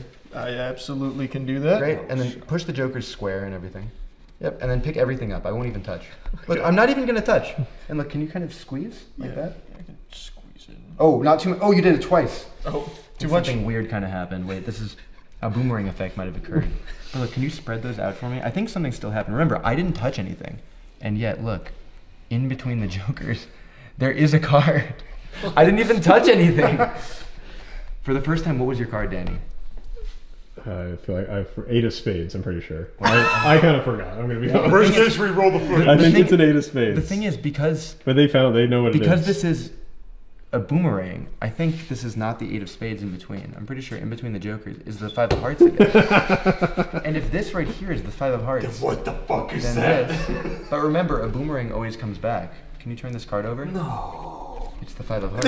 No. Isn't that crazy? Because if that's the 5 of hearts, then Matt, this is the 8 of spades. Isn't that fucking nuts? That one's crazy. That's a good one. I told you, that one's unbelievable. You did it. You did it. So good.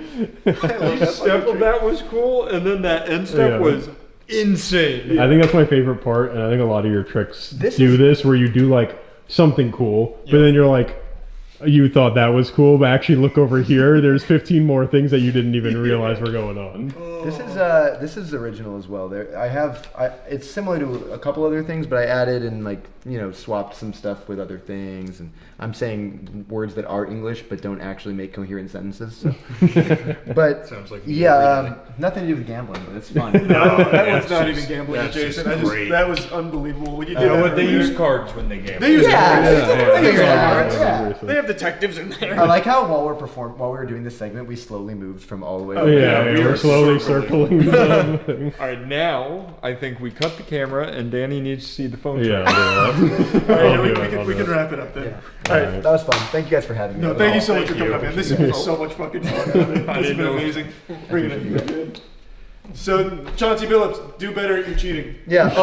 Simon. I guess I should say Simon Black Magic on everything, and yeah, if you're ever in Chicago, I perform all the time. You know, Hand in the Eye is opening up pretty soon. It's going to be the world's largest magic venue, and I'll be performing at that all the time. And then anyway, so there's that. I also run a Smash tournament in Chicago, which is pretty awesome. And it's the biggest one in Illinois. We get like 40 entrants a week. It's very dope. Nice. The vibes are awesome. I'm like DJing. We all take like shots all night. We have like, we have merch and stuff too. It's a good local. It's a very good local. But in other news, like oh yeah, I should probably challenge Light to a duel. Oh yeah, you call out Light. Light, I'm calling you out. $100 money match me. First to 5. If I take one game, I win though. I could choose one game. Bring your own money. Yeah. It's not coming out of the. No, definitely bring your own money. I got that. Wow. Thank you again. Yeah, man, it was really awesome to be here. Just like seeing your guys' vibe, all the stuff that you do, the people that you're working with. It's just like really good energy in this place. I really appreciated being here and taking part. It's really fun. Thank you. Thank you. Right. Bye.